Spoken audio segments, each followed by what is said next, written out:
ಓಂ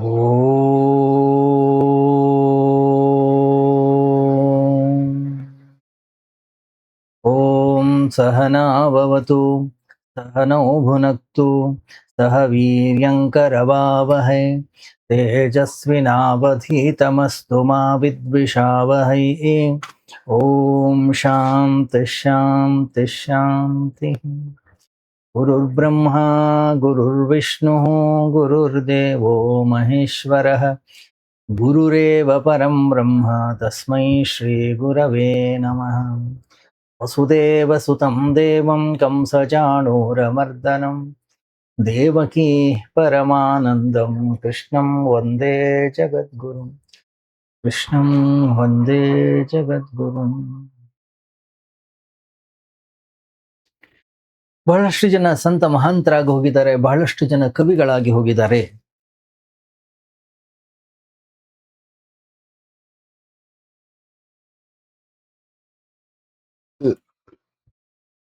ಅದರಲ್ಲಿ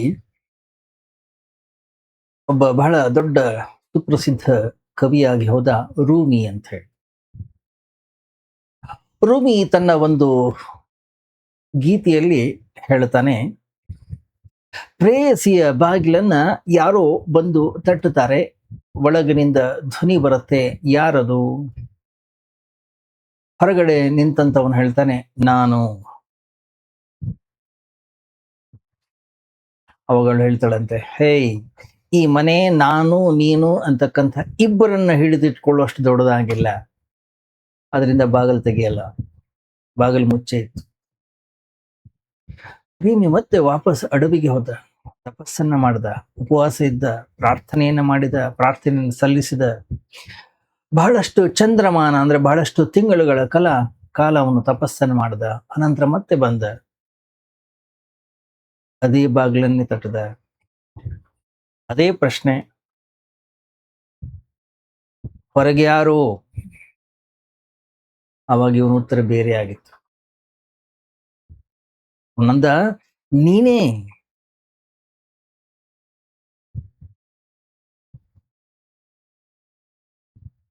ಬೇರೆ ಯಾರಿಲ್ಲ, ಇಲ್ಲಿ ನೀನೇ. ಗಮನಿಸಿ, ನಮ್ಮ ಜೀವನದ ಮೂಲ ಸಮಸ್ಯೆ ಅಹಂಕಾರ. ಪ್ರೀತಿಯೇ ಅದರ ಮೂಲಭೂತವಾಗಿರ್ತಕ್ಕಂಥ ಪರಿಹಾರ. ಮನುಷ್ಯನ ಸಮಸ್ಯೆ ಕೂಡ ಇದೆ, ಮನುಷ್ಯನಿಗಾಗ್ತಕ್ಕಂಥ ಪರಿಹಾರ ಕೂಡ ಇದೆ. ಮೊದಲು ನಾವು ಅಹಂಕಾರವನ್ನ ಅರ್ಥ ಮಾಡ್ಕೊಳ್ಬೇಕು. ಮಗು ಹುಟ್ಟಿದಾಗ ಅದಕ್ಕೆ ಯಾವುದೇ ರೀತಿಯ ಅಹಂಕಾರ ಬೆಳೆದಿರೋದಿಲ್ಲ. ಅದಕ್ಕೆ ನಾನು ಅಂತಕ್ಕಂಥ ಒಂದು ಬೋಧೆ ಇಲ್ಲ. ಇರುತ್ತೆ, ನಾನಿದ್ದೇನೆ ಅಂತ ಗೊತ್ತಿರುತ್ತೆ ಅಷ್ಟೇ. ಅದಕ್ಕೆ ನಾನು ಅನ್ನುವಂಥ ಅಹಂಕಾರ ಇಲ್ಲ, ಕೇವಲ ಇದೇನೆ ಅಂತಕ್ಕಂಥ ಭಾವ ಮಾತ್ರ ಇರುತ್ತೆ. ಯಾರೂ ಕೂಡ ಅಹಂಕಾರವನ್ನ ಹೊತ್ತುಕೊಂಡು ಈ ಜಗತ್ತಿಗೆ ಹುಟ್ಟೋದಿಲ್ಲ. ನಾನು ಅನ್ನುವಂಥದ್ದು ಜೀವನದ ಅಗತ್ಯ. ನಾನು ಇಲ್ಲದೆ ಈ ಮಗು ಬೆಳಿಲಿಕ್ಕೆ ಸಾಧ್ಯ ಇಲ್ಲ. ಬೀಜದ ಸುತ್ತಲೂ ಕೂಡ ಒಂದು ಗಟ್ಟಿ ಕವಚ ಇರುತ್ತೆ. ಆ ಕವಚ ಬೀಜ ಅಲ್ಲ, ಬೀಜ ಅದರ ಒಳಗಡೆಗಿದೆ. ಆದ್ರೆ ಸರಿಯಾದ ಭೂಮಿ ಸಿಗುವ ತನಕ ಅದನ್ನ ರಕ್ಷಿಸಲು ಒಂದು ಕವಚ ಬೇಕು. ಯಾವುದನ್ನ? ಬೀಜವನ್ನ. ಇಲ್ಲ, ಬೀಜ ನಶಿಸಿ ಹೋಗ್ತದೆ, ಬೀಜ ಸತ್ತು ಹೋಗ್ತದೆ. ಹೀಗಾಗಿ ಸುತ್ತಲ ಒಂದು ಅದರ ಸುತ್ತಲ ಇರ್ತಕ್ಕಂಥ ಒಂದು ಗಟ್ಟಿ ಕವಚ ಅನ್ನೋದು ಏನಿದೆ, ಅದನ್ನ ರಕ್ಷಣೆ ಮಾಡುತ್ತೆ. ಆ ರಕ್ಷಕನೇ ಭಕ್ಷಕನೂ ಆಗಬಹುದು. ಯಾವ ಕವಚ ನಮ್ಮನ್ನ ರಕ್ಷಿಸ್ತದೋ ಅದೇ ಒಂದು ದಿನ ನಮಗೆ ಅಡ್ಡಿ ಕೂಡ ಆಗಬಹುದು. ನಾವು ಬೀಜವನ್ನ ಬಿತ್ತಿದಾಗ ನಾನು ಅನ್ನೋದನ್ನ ಒಡಿಬೇಕು. ಇಷ್ಟು ದಿನ ಅದನ್ನ ನಾನೇ ಕಾಪಾಡಿದ್ದೇನೆ, ಹೇ ನೀನೇ ಕಾಪಾಡಿದ್ಯಾ, ನೀನೇ ನನ್ನ ಬಿಡ್ತೀಯ ಅಂತ ಒಂದು ವೇಳೆ ಕವಚ ನಿರಾಕರಣೆ ಮಾಡಿದ್ರೆ, ಜೀವನವನ್ನ ರಕ್ಷಿಸಿದ ಆ ಕವಚವೇ ಜೀವದ ಹತ್ಯೆಯಾಗ್ಬಿಡುತ್ತೆ. ಅವಾಗ ಬೀಜ ಹುಟ್ಲಿಕ್ಕೆ ಸಾಧ್ಯವಾಗೋದಿಲ್ಲ. ಕವಚ ಅನ್ನೋಂಥದ್ದು ಒಡೆದಾಗ ಮಾತ್ರ ಅಂಕುರ ಅನ್ನೋಂಥದ್ದು ಹೊರಗೆ ಬರ್ಲಿಕ್ಕೆ ಸಾಧ್ಯ. ಆದ್ರಿಂದ ಈ ವಿರೋಧಾಭಾಸವನ್ನ ನಾವು ಸರಿಯಾದ ರೀತಿಯಲ್ಲಿ ಅರ್ಥ ಮಾಡ್ಕೊಳ್ಳೋದನ್ನ ಕಲಿಬೇಕು. ಕವಚ ನಮ್ಮನ್ನ ಕಾಪಾಡ್ತದೆ, ಆದರೆ ಕವಚವೇ ನಮ್ಮನ್ನ ಕೊಲ್ಲುತ್ತದೆ. ಅಂಕುರಕ್ಕೆ ಸರಿಯಾಗಿರ್ತಕ್ಕಂಥ ಭೂಮಿ ಸಿಗೋ ತನಕ ಕವಚ ನಮ್ಮನ್ನ ಕಾಪಾಡುತ್ತದೆ. ಸರಿಯಾದ ಭೂಮಿ ಸಿಕ್ಕ ತಕ್ಷಣ ಕವಚ ಒಡೆದು ಹೋಗ್ಬೇಕು, ಅದ್ರ ಕೆಲಸ ಮುಗೀತು. ಮನುಷ್ಯನಿಗೆ ಅಹಂಕಾರ ಅನಿವಾರ್ಯ, ಬೇಕು. ನಾನಿದ್ದೇನೆ ಅಂತಕ್ಕಂಥ ಅರಿವು ಮಗುವಿಗೆ ಇಲ್ಲದೆ ಇದ್ರೆ ಅದು ಅಪಾಯದಿಂದ ಬಚಾವಾಗೋದು ಹೇಗೆ? ಬೆಂಕಿಯಿಂದ ಬಚಾವಾಗೋದು ಹೇಗೆ? ಹೊರಗಡೆ ಮಳೆ ಬರ್ತಾ ಇರತ್ತೆ, ನಾನು ಅನ್ನೋದಿಲ್ಲದ್ರೆ ಒಳಗೆ ಬರೋದಾದ್ರೆ ಹೇಗೆ? ನಾನು ನೆನೀತಾ ಇದ್ದೀನಿ ಅನ್ನೋದು ಅದಕ್ಕೆ ಗೊತ್ತಾಗಬೇಕು. ಬರೀ ಇದೇನೆ ಶೂನ್ಯ ಭಾವಕ್ಕೆ ಮಳೆ ಬೆಂಕಿ ಯಾವುದೇ ವ್ಯತ್ಯಾಸ ತಿಳಿಯೋದೇ ಇಲ್ಲ, ಯಾವ್ದು ವ್ಯತ್ಯಾಸ ಆಗೋದೇ ಇಲ್ಲ. ಇದೇನೆ ಅನ್ನೋದಕ್ಕೆ ಯಾವುದೇ ರೀತಿಯ ಗಡಿಗಳೇ ಇಲ್ಲ. ಏನದು? ಅದಕ್ಕೆ ಹೆಸರು ಬ್ರಹ್ಮ, ಅದಕ್ಕೆ ಹೆಸರು ಅನಂತ. ಆದ್ರೆ ಒಂದು ಕವಚ ಇದೆ. ಆ ಕವಚ ಏನ್ ಮಾಡುತ್ತೆ? ಒಂದು ಗಡಿಯನ್ನ ನಿರ್ಮಾಣ ಮಾಡ್ತದೆ. ಮಗು ಹೇಳುತ್ತೆ, ನಾನು ನೆನೀತಾ ಇದ್ದೀನಿ, ಓಡ್ ಹೋಗು, ಮನೆ ಒಳಗಡೆಗೆ ಕುತ್ಕೋ, ಕೈಕಾಲು ಸುಡ್ತಾ ಇದೆ, ಕೈ ಹಿಂದೆ ತಕ್ಕೊಳ್ಬೇಕು, ಇಲ್ದಿದ್ರೆ ಮೃತ್ಯು ಅನ್ನೋದು ಸಂಭವಿಸ್ತದೆ. ಗಮನಿಸಿ, ಈ ಸಮಾಜ ಪ್ರತಿಯೊಬ್ಬ ವ್ಯಕ್ತಿಗೂ ಕೂಡ ಅಹಂಕಾರವನ್ನು ಕೊಡುತ್ತೆ. ನೀನಿದೆಯಾ, ನೀನು ಬೇರೆ ಆಗಿದೆಯಾ, ಏನು ಇದನ್ನ ನಾವು ಕಲಿಸ್ಬೇಕಾಗತ್ತೆ. ನಿನ್ನ ಸ್ವಂತ ಕಾಲಿನ ಮೇಲೆ ನೀನು ನಿಂತುಕೊಳ್ಬೇಕು, ಬೇರೆಯವರ ಆಸರೆಯನ್ನು ಪಡಿಬಾರ್ದು. ನಾವು ಕಲಿಸ್ತೀವಿ ಮಕ್ಕಳಿಗೆ. ಮಗು ತನ್ನ ಸ್ವಂತ ಕಾಲಿನ ಮೇಲೆ ನಿಂತ ದಿನವೇ ಯುವಕನಾಗ್ತಾನೆ, ಪ್ರೌಢನಾಗ್ತಾನೆ. ಅಂದ್ರೆ ಶಿಕ್ಷಣದಿಂದ, ಸಂಸ್ಕಾರದಿಂದ, ಪರೀಕ್ಷೆಗಳ ಈ ಒಂದು ಸ್ಪರ್ಧೆಯಿಂದ, ಗೆಲುವಿನಿಂದ, ಯಶಸ್ಸಿನಿಂದ, ಏನು ಇದೆಲ್ಲದರಿಂದಲೂ ಕೂಡ ಅವನು ತನ್ನ ಅಹಂಕಾರವನ್ನು ನಿರ್ಮಿಸಿಕೊಂಡಿದ್ದಾನೆ. ಒಂದು ದೈವಿಕ ಭೂಮಿ ಸಿಗುವ ತನಕ,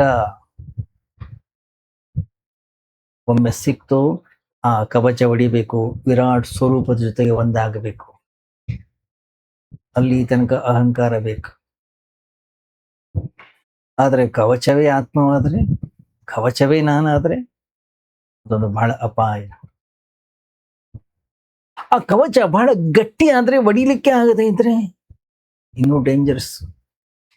ಯಾರು ನಮ್ಮನ್ನ ರಕ್ಷಿಸ್ತಾರೆ ಅಂತ ನಾವು ತಿಳ್ಕೊಂಡಿದೀವೋ ಅವರನ್ನೇ ನಾವು ಆತ್ಮತತ್ವ ಅಂತ ತಿಳ್ಕೊಂಡ್ಬಿಟ್ರೆ, ಕವಚವನ್ನ ಕೇವಲ ರಕ್ಷಣಾ ಕವಚ ಅಂತ ಭಾವಿಸದೆ ಅದನ್ನೇ ನನ್ನ ಪ್ರಾಣ ಅಂತ ನಾನು ಭಾವಿಸಿದ್ರೆ ಅದನ್ನು ಒಡಿಲಿಕ್ಕೆ ಬಿಡೋದೇ ಇಲ್ಲ. ಅದನ್ನ ರಕ್ಷಣೆಯನ್ನ ಮಾಡ್ಲಿಕ್ಕೆ ತೊಡಗುತ್ತೀವಿ ನಾವು. ಯಾವುದು ನಮ್ಮನ್ನ ರಕ್ಷಿಸ್ತಾ ಇತ್ತೋ ಅದನ್ನೇ ನಾವು ರಕ್ಷಿಸಲಿಕ್ಕೆ ಹೊರಟ್ರೆ ಬಹಳ ದೊಡ್ಡ ತಪ್ಪಾಗುತ್ತೆ. ಅಹಂಕಾರ ನಮ್ಮನ್ನ ರಕ್ಷಿಸೋ ತನಕ ಪರವಾಗಿಲ್ಲ, ಆದ್ರೆ ನಾವೇ ಅಹಂಕಾರವನ್ನು ರಕ್ಷಿಸಲಿಕ್ಕೆ ಹೊರಟ ದಿವಸ ನಮ್ಮ ಜೀವನದಲ್ಲಿ ದುರಂತ ಅನ್ನುವಂಥದ್ದು ಆರಂಭವಾಗ್ತದೆ. ಯಾಕೆಂದ್ರೆ ಆವಾಗ ಅಹಂಕಾರವೇ ಶ್ರೇಷ್ಠವಾಯಿತು. ನಾವು ಕವಚವಾಗ್ಬಿಟ್ವಿ. ಮೂಲಭೂತವಾಗಿರ್ತಕ್ಕಂಥದ್ದು ಗೌಣ ಆಯ್ತು, ಗೌಣವಾದುದು ಮೂಲಭೂತವಾಗುತ್ತೆ. ಅಲ್ಲಿಂದಲೇ ನಮ್ಮ ತಪ್ಪು ಅನ್ನೋದು ಆರಂಭ ಆಗುತ್ತೆ. ಆಗ ಆಕ್ಸಿಡೆಂಟ್ ಆಗ್ಲಿಕ್ಕೆ ಶುರು ಆಗುತ್ತೆ. ನಾನು ಅಂತಕ್ಕಂಥ ಅಹಂಕಾರ ಎಷ್ಟು ಗಟ್ಟಿ ಆಯ್ತು ಅಂತಂದ್ರೆ ಅದನ್ನ ಬಿಡ್ಲಿಕ್ಕೆ ನಮ್ಮ ಕೈನಲ್ಲಿ ಸಾಧ್ಯ ಆಗದೇ ಇದ್ರೆ ನಾವು ಯಾವುದರಲ್ಲೂ ಯಶಸ್ವಿ ಆಗ್ಲಿಕ್ಕೆ ಸಾಧ್ಯ ಇಲ್ಲ. ಪ್ರೀತಿಯಲ್ಲೂ ಕೂಡ ಯಶಸ್ವಿ ಆಗ್ಲಿಕ್ಕೆ ಸಾಧ್ಯ ಇಲ್ಲ. ಸಾಮಾನ್ಯ ಜೀವನದ ಪ್ರೀತಿಯಲ್ಲಿಯೂ ಕೂಡ ನಾವು ಯಶಸ್ಸನ್ನು ಗಳಿಸ್ಲಿಕ್ಕೆ ಆಗೋದಿಲ್ಲ, ಎಲ್ಲಿ ಅಹಂಕಾರ ಬಹಳ ತೀಕ್ಷ್ಣವಾಗಿರುತ್ತೆ. ಯಾಕಂದ್ರೆ ಕ್ಷಣ ಕಾಲ ಆದ್ರೂ ಕೂಡ ನಾನು ಅಂತಕ್ಕಂಥ ಅಹಂಕಾರವನ್ನ ಬಿಡಬೇಕಾಗ್ತದೆ. ಒಬ್ಬ ಸ್ತ್ರೀ ಒಬ್ಬ ಪುರುಷನನ್ನ ಅಥವಾ ಒಬ್ಬ ಮಿತ್ರನನ್ನ ಪ್ರೀತಿಸ್ಲಿಕ್ಕೆ ಸಾಧ್ಯ ಆಗೋದೇ ಇಲ್ಲ. ಯಾಕಂದ್ರೆ ನಾನು ಇಲ್ಲದಿರುವಲ್ಲಿ ಮಾತ್ರ ಬಾಗಿಲು ಅನ್ನೋದು ತೆರೀತದೆ. ಎಲ್ಲಿ ನಾನು ಅನ್ನೋದು ಇದೆ ಅಲ್ಲಿ ಪ್ರೀತಿಯ ಬಾಗಿಲು ಮುಚ್ಚಿಕೊಳ್ಳುತ್ತದೆ. ಪ್ರೀತಿಯ ಅರ್ಥವೇ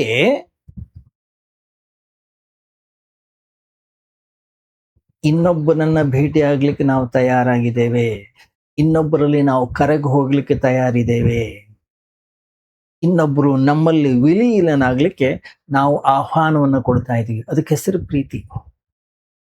ಅಲ್ಲಿ ಎಲ್ಲ ಗಡಿಯನ್ನ ಎಲ್ಲ ಎಲ್ಲೆಯನ್ನ ತೆಗೆದು ಹಾಕಬೇಕಾಗುತ್ತೆ. ನಾನು ಅನ್ನುವಂಥದ್ದು ಎಲೆಯನ್ನ ಸೃಷ್ಟಿ ಮಾಡುತ್ತೆ, ಒಂದು ಗಡಿಯನ್ನ ಸೃಷ್ಟಿ ಮಾಡುತ್ತೆ, ಎಲ್ಲೆಯನ್ನ. ಅದರಿಂದ ಪ್ರೀತಿಯಲ್ಲಿ ಯಶಸ್ವಿ ಆಗೋರು ಬಹಳ ವಿರಳ. ಹೇಳ್ಕೊಳ್ತಾರಷ್ಟೇ. ಗಂಡ ಹೇಳ್ತಾನೆ ಹೆಂಡತಿಗೆ, ನಾನು ನಿನ್ನನ್ನು ಬಹಳ ಪ್ರೀತಿಸ್ತೀನಿ. ಹೆಂಡತಿ ಗಂಡನಿಗೆ ಹೇಳ್ತಾಳೆ, ಇಲ್ಲ ಇಲ್ಲ, ನಾನು ನಿನಗಿಂತ 1000 ಪಟ್ಟು ಜಾಸ್ತಿ ಪ್ರೀತಿ ಮಾಡ್ತೇನೆ. ಸುಮ್ಮನೆ ಅದನ್ನೇ ಹೇಳ್ಕೊಂಡು ಓಡಾಡ್ತಾ ಇರ್ತೀವಿ. ನಿಜವಾಗಿಯೂ ಕೂಡ ಅಲ್ಲಿ ಯಾವುದೇ ರೀತಿಯ ಪ್ರೀತಿ ಅಥವಾ ಪ್ರೇಮ ಅನ್ನೋದು ಇಲ್ಲ. ಎಲ್ಲಿ ಪ್ರೀತಿ ಇದೆ ಅಲ್ಲಿ ಪದೇ ಪದೇ ಹೇಳುವ ಅವಶ್ಯಕತೆ ಇಲ್ಲ. ಯಾವುದರ ಮೇಲೆ ನಮಗೆ ಅನುಮಾನ ಇದೆಯೋ ಅದು ನಾವು ಹೆಚ್ಚು ಹೆಚ್ಚು ಬಾರಿ ಪುನರಾವರ್ತನೆಯನ್ನ ಮಾಡ್ತೀವಿ. ಆಳವಾದ ಅಂತಃಕರಣದಲ್ಲಿ ಯಾವುದು ಇಲ್ಲವೋ ಅದನ್ನೇ 1000 ರೀತಿಯಲ್ಲಿ ನಾವು ಸಾಬೀತು ಮಾಡಲು ಪ್ರಯತ್ನವನ್ನ ಮಾಡ್ತೀವಿ. ಹೀಗಾಗಿ ಗಂಡ ಆಭರಣಗಳನ್ನ, ವಜ್ರ ವೈಢೂರ್ಯಗಳನ್ನ, ಸೀರೆಗಳನ್ನ, ಹೆಂಡತಿಗೆ ಇಷ್ಟವಾಗಿರ್ತಕ್ಕಂಥ ತಿಂಡಿ ತಿನಿಸುಗಳನ್ನ ತಂದು ಕೊಡ್ತಾನೆ. ಏನವೆಲ್ಲ? ಎಲ್ಲ ಕಸಕ ಸಮಾನ. ಯಾಕೆ? ಯಾಕೆಂದ್ರೆ ಅಸಲಿ ವಜ್ರವನ್ನು ನಮ್ಮ ಕೈನಲ್ಲಿ ಕೊಡ್ಲಿಕ್ಕೆ ಆಗಿಲ್ಲ. ಆ ಅಸಲಿ ವಜ್ರ ಯಾವುದು? ಅದಕ್ಕೆ ಹೆಸರು ಪ್ರೀತಿ, ಅದಕ್ಕೆ ಹೆಸರು ಪ್ರೇಮ. ಅಸಲಿ ವಜ್ರದ ಜಾಗದಲ್ಲಿ ನಾವು ಕೊಹಿನೂರು ವಜ್ರವನ್ನೇ ತಂದಿಟ್ಟರು ಕೂಡ ಆ ಕೊರತೆ ನೀಗೋದಿಲ್ಲ. ಹೆಂಡತಿ ಎಷ್ಟೇ ಕಾಲೊತ್ಲಿ, ಎಷ್ಟೇ ತಲೆ ಒತ್ಲಿ, ಎಷ್ಟೇ ಸಾತ್ವಿಕವಾಗಿರ್ತಕ್ಕಂಥ ಅಡುಗೆಯನ್ನ ಮಾಡಲಿ, ಎಷ್ಟೇ ಸೇವೆಯನ್ನ ಮಾಡಲಿ, ಅವಳ ಹೃದಯದ ದಾನ ಆಗದೇ ಇದ್ರೆ, ಆಕೆ ಸಂಪೂರ್ಣವಾಗಿ ಸಮರ್ಪಿತಳಾಗದೇ ಇದ್ರೆ, ಒಂದು ಹನಿ ಸಮುದ್ರದಲ್ಲಿ ಕಳೆದು ಹೋಗುವ ಹಾಗೆ ತನ್ನನ್ನ ತಾನು ಮರೆಯದೇ ಇದ್ರೆ, ತನ್ನಲ್ಲೇ ತಾನು ವಿಲೀನನಾಗದೇ ಇದ್ರೆ ಯಾವುದು ಕೂಡ ಸಹಾಯಕ್ಕೆ ಬರುವುದಿಲ್ಲ. ಅಲ್ಲಿಯವರೆಗೂ ಅವರು ಖಾಲಿಯಾಗಿ ಉಳಿತು. ಗಮನಿಸಿ ನೀವು, ಖಾಲಿ ಪಾತ್ರೆಗಳು ಬಹಳ ಶಬ್ದ ಮಾಡುತ್ತವೆ. ಖಾಲಿ ಪಾತ್ರೆಗಳು ಒಂದು ಕಡೆ ಸೇರಿದ್ರೆ ಬಹಳ ಗದ್ದಲಾಗುತ್ತೆ. ತುಂಬಿದ ಪಾತ್ರೆ ಬಹಳ ಶಾಂತವಾಗುತ್ತೆ. ಅರ್ಧ ತುಂಬಿದ ಪಾತ್ರೆ ಇನ್ನೂ ದೊಡ್ಡ ಉಪದ್ರವ ಮಾಡುತ್ತೆ. ನಮ್ಮ ಜೀವನದ ನಿರಂತರ ಜಗಳ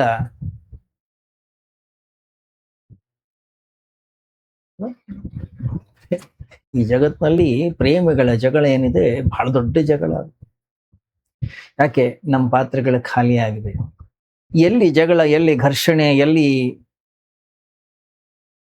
ಗಲಾಟೆ ನಡೀತಾ ಇದೆ ಅದರ ಅರ್ಥ ಅಲ್ಲಿ ಪ್ರೀತಿ ಇಲ್ಲ.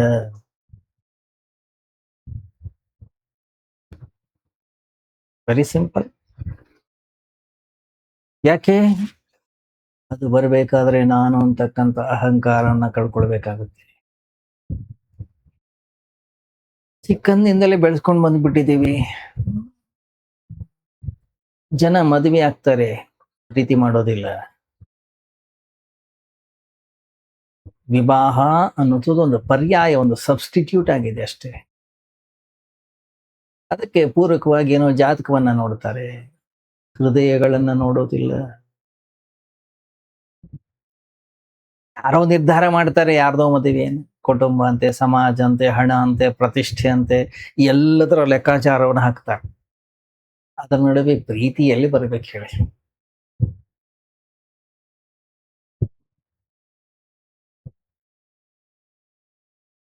ಅದನ್ನ ಬದಿಗಿಡ್ತೀವಿ, ಉಳಿದದ್ದೇ ನಮ್ಗೆ ಬಹಳ ಮುಖ್ಯವಾಗ್ತದೆ. ಯಾಕಂದ್ರೆ ಪ್ರೀತಿ ಅನ್ನೋದು ಬಹಳ ಅಪಾಯಕಾರಿ. 100ರಲ್ಲಿ 99 ಜನರಿಗೆ ಸಾಧ್ಯವಾಗೋದೇ ಇಲ್ಲ. ಹಾಗಾಗಿ ವಿವಾಹ ಅನ್ನೋಂಥದ್ದು ಏನಿದೆ ಸೂಕ್ತ ಅನಿಸ್ತದೆ. ಪ್ರೀತಿಗೆ ಹೋಲಿಸಿದ್ರೆ ವಿವಾಹ ತೀರಾ ತಪ್ಪೇ ಆಗಿರ್ತಕ್ಕಂಥ ವಿಷಯ. ಅಲ್ಲಿ ಅಪಾಯ ಕಡಿಮೆ. ಯಾಕಂದ್ರೆ ಅದು ಗುರುತಿನಕ್ಲಿ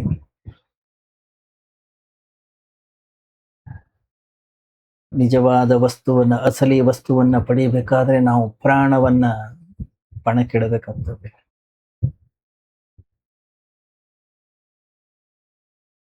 ಹೌದಲ್ಲ? ನಿಜವಾದ ತತ್ವ ಅಷ್ಟು ಸರಳ, ಅಷ್ಟು ಸುಲಭವಾಗಿ ಸಿಗೋದಲ್ಲ. ಅದಕ್ಕೆ ಬಹಳಷ್ಟು ಪ್ರಯತ್ನವನ್ನ ಮಾಡಬೇಕಾಗತ್ತೆ, ಬಹಳಷ್ಟು ತಪಸ್ಸನ್ನ ಮಾಡಬೇಕಾಗ್ತದೆ.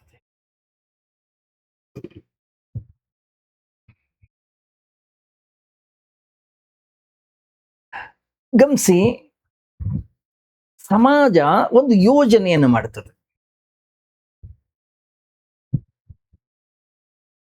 ನಮ್ಮ ಸುತ್ತಮುತ್ತಲ ಜನ ಕೆಲವು ರೀತಿ ನೀತಿ ನಿಯಮಗಳನ್ನ ನಾವು ಮಾಡ್ತೀವಿ. ಈ ನಾನು ಅಂತಕ್ಕಂಥ ಅಹಂಕಾರವನ್ನ ನಾಶ ಮಾಡಲಿಕ್ಕೆ ನಮ್ಮ ಯಾವ ಯೋಜನೆಗಳು ಕೂಡ ಕೆಲಸವನ್ನ ಮಾಡೋದಿಲ್ಲ.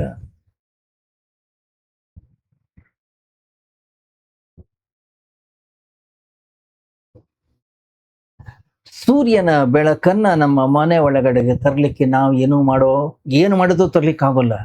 ಬಾಗಿಲನ್ನ ತೆಗೆದಿಟ್ರೆ ಸಾಕು, ಬಾಗಿಲನ್ನ ಮುಚ್ಚಿಡ್ದಿದ್ರೆ ಸಾಕು, ಸೂರ್ಯನ ಬೆಳಕು ತನ್ನಿಂದ ತಾನೇ ಬರುತ್ತೆ.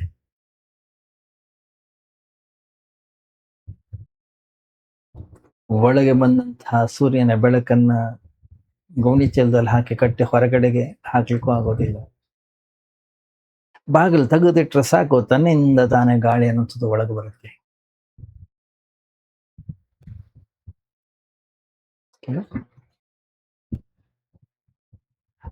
ಇಂದ ನಿಜವಾದ ಆ ಆತ್ಮ ತತ್ವವನ್ನ ನಾನು ಪಡೆಯಲಿಕ್ಕೆ ನಮಗೆ ಅಡ್ಡವಾಗಿರೋದು ನಮ್ಮ ಅಹಂಕಾರ ಮಾತ್ರ. ಅದನ್ನು ಒಂದು ದೂರ ಮಾಡಿದ್ರೆ ಸಾಕು. ಸಮಸ್ಯೆ ಏನು, ಅದನ್ನು ಒಂದು ಕ್ಷಣವೂ ಕೂಡ ಬಿಡ್ಲಿಕ್ಕೆ ನಾವು ತಯಾರಿಲ್ಲ. ಎಷ್ಟು ಗಟ್ಟಿಯಾಗಿ ಅದನ್ನು ನಾವು ಹಿಡ್ಕೊಂಡಿದ್ದೀವಿ ಅಂತಂದ್ರೆ, ಅದಕ್ಕಿಂತಲೂ ಭಿನ್ನವಾಗಿರ್ತಕ್ಕಂಥ ಒಂದು ಅಸ್ತಿತ್ವ ನಮಗಿದೆ ಅನ್ನುವಂಥದ್ದೇ ನಮಗೆ ಮರ್ತು ಹೋಗಿದೆ. ಗಮನಿಸಿ, ನಮ್ಮ ಕೈಯಲ್ಲಿ ಏನೂ ಇಲ್ಲದೆ ಇರ್ತಕ್ಕಂಥ ವಿಷಯಗಳಿಗೂ ನಾವು ಅಹಂಕಾರವನ್ನು ತುಂಬಿಕೊಳ್ತೀವಿ.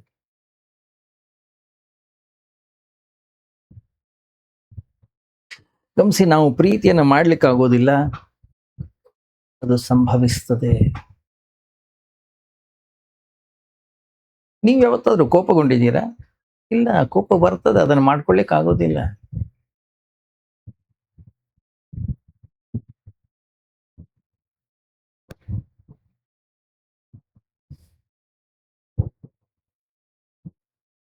ತಾನೇ ಘಟಿಸ್ತದೆ. ಮುಲ್ಲಾ ನಸರುದ್ದೀನ್ ಪರಿಸ್ಥಿತಿ ಬಹಳ ಹದಗೆಟ್ಟಿತ್ತಂತೆ ಅಲ್ಲ. ನಮ್ಮ ಮಿತ್ರ ಯಾವಾಗಲೂ ಒಂದು ದೃಷ್ಟಾಂತವನ್ನು ಹೇಳೋರು. ಕೆಲಸ ಸಿಗದೆ ಕಚೇರಿಯಿಂದ ಕಚೇರಿಗೆ, ಊರಿಂದ ಊರಿಗೆ. ಒಂದು ಟೆಲಿಗ್ರಾಮ್ ಬಂತು, ಹೆಂಡತಿ 6 ಮಕ್ಕಳಿಗೆ ಜನ್ಮ ನೀಡಿದಾಳೆ. ಬೇರೆಯವರಾಗಿದ್ರೆ ಹಾರ್ಟ್ ಅಟ್ಯಾಕ್ ಸತ್ತೋಗ್ತಿದ್ರು. ಮೊದಲೇ ಬಡತನ, 6 ಜನ ಮಕ್ಕಳು. ಟೆಲಿಗ್ರಾಮ್ ಬಂತು, ಅವೆಲ್ಲ ಹಳೆ ಕಾಲ ನೋಡಿ.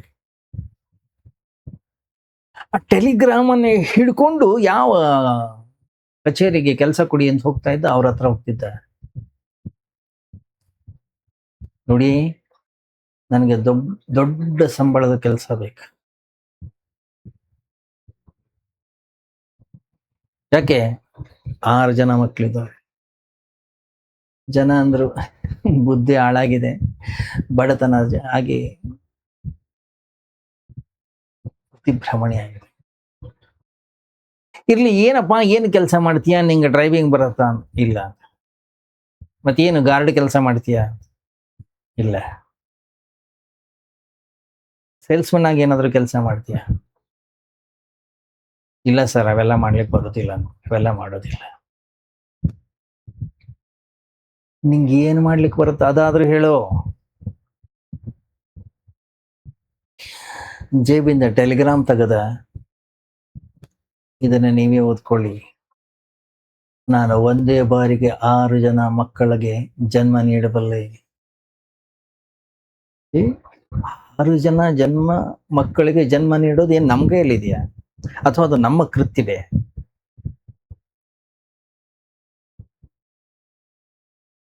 ನಮ್ದು ಅಲ್ವೇ ಅಲ್ಲ.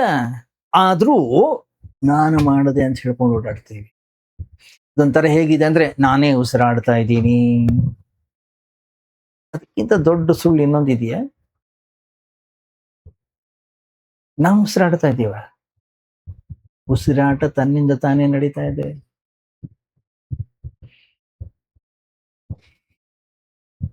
ಒಬ್ಬ ವ್ಯಕ್ತಿ 100 ವರ್ಷ ಬದುಕಿದ್ದ ಒಬ್ಬ ಸಂದರ್ಶಕ ಬಂದು ಕೇಳಿದಂತೆ, ಬಹಳಷ್ಟು ವರ್ಷಗಳ ಕಾಲ ಬದುಕಲಿಕ್ಕೆ ಬದುಕಬೇಕಾದ್ರೆ ಏನ್ ಮಾಡಬೇಕು? ಅವನೊಂದು ಏನಿಲ್ಲಪ್ಪ, ಉಸಿರಾಡ್ತಾರೆ ಅಷ್ಟೇ.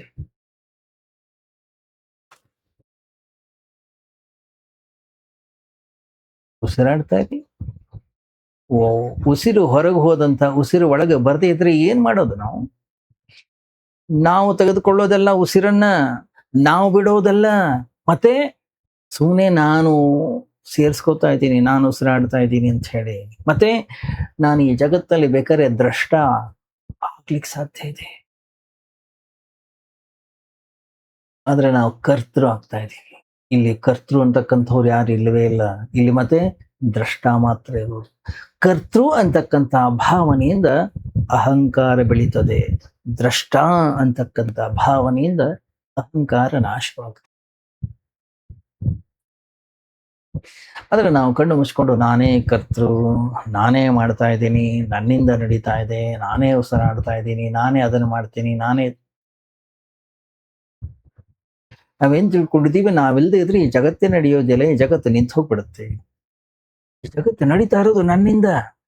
ಈ ರೀತಿ ಆಲೋಚನೆಯನ್ನು ಮಾಡ್ತಾ ಇದೀವಿ ನಾವು.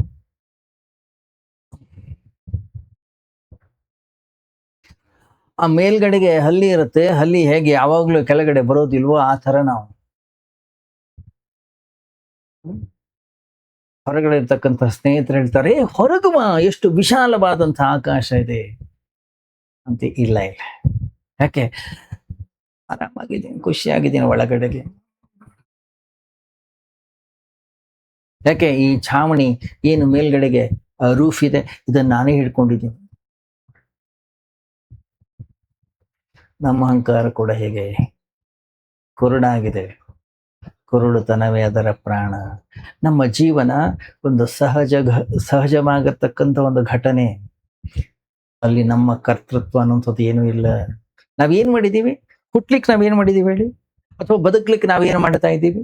ಉಸಿರಾಡ್ಲಿಕ್ಕೆ ನಾವು ಏನು ಮಾಡ್ತಾ ಇದ್ದೀವಿ? ಎಲ್ಲವೂ ಕೂಡ ಈ ಜಗತ್ನಲ್ಲಿ ತನ್ನಿಂದ ತಾನೇ ಸಂಭವಿಸ್ತಾ ಇದೆ. ನಾವು ಏನೇ ಮಾಡಿದ್ರೂ ಅದು ಎಲ್ಲವೂ ಕೂಡ ವ್ಯರ್ಥ. ಯಾವುದು ಈ ಜಗತ್ತಲ್ಲಿ ಸಾರ್ಥಕವೋ ಅದು ತನ್ನಿಂದ ತಾನೇ ನಡ್ಕೊಂಡು ಹೋಗ್ತಾ ಇದೆ. ಆಹಾರವನ್ನ ನಾವು ಜೀರ್ಣ ಮಾಡ್ಕೋತಾ ಇದ್ದೀವ? ಅಥವಾ ನಾವೇ ರಕ್ತವನ್ನ ತಯಾರು ಮಾಡ್ತಾ ಇದ್ದೀವ? ನಾವು ನಿದ್ರೆಯನ್ನ ಮಾಡ್ತಾ ಇದ್ದೀವ? ನಾವು ಮಲ್ಕೊಂಡಾಗ ರಕ್ತ ತನ್ನಿಂದ ತಾನೇ ತಯಾರಾಗ್ತಾ ಇದೆ. ಗಮನಿಸಿ ನೀವು, ಎಷ್ಟೋ ಜನ ಪ್ರಜ್ಞಾಹೀನರಾಗಿ ಬಿದ್ದಿರ್ತಾರೆ. ದೇಹದ ಎಲ್ಲಾ ಕ್ರಿಯೆಗಳು ತನ್ನಿಂದ ತಾನೇ ನಡ್ಕೊಂಡು ಹೋಗ್ತಾ ಇರ್ತವೆ. ಅವುಗಳ ಅರಿವು ನಮ್ಗೆ ಇರೋದೇ ಇಲ್ಲ. ಆದ್ರೂ ಕೂಡ ನಾವು ನಾನು ಮಾಡ್ತಾ ಇದ್ದೀನಿ, ನನ್ನಿಂದ ಆಗ್ತಾ ಇದೆ. ಗಮನಿಸಿ, ಚಿಕ್ಕ ಮಗುವಿಗೆ ಆರಂಭದಲ್ಲಿ ನಾವು ನೀನು ಕರ್ತೃ ಅಂತ ಹೇಳ್ಕೊಡ್ಬೇಕು. ಆದ್ರೆ ಸರಿಯಾದ ವ್ಯವಸ್ಥೆ ಬಂದಾಗ ಆ ಕವಚ ಒಡೆದು ಅಂಕುರವಾಗಿ ಬಿಡಬೇಕು.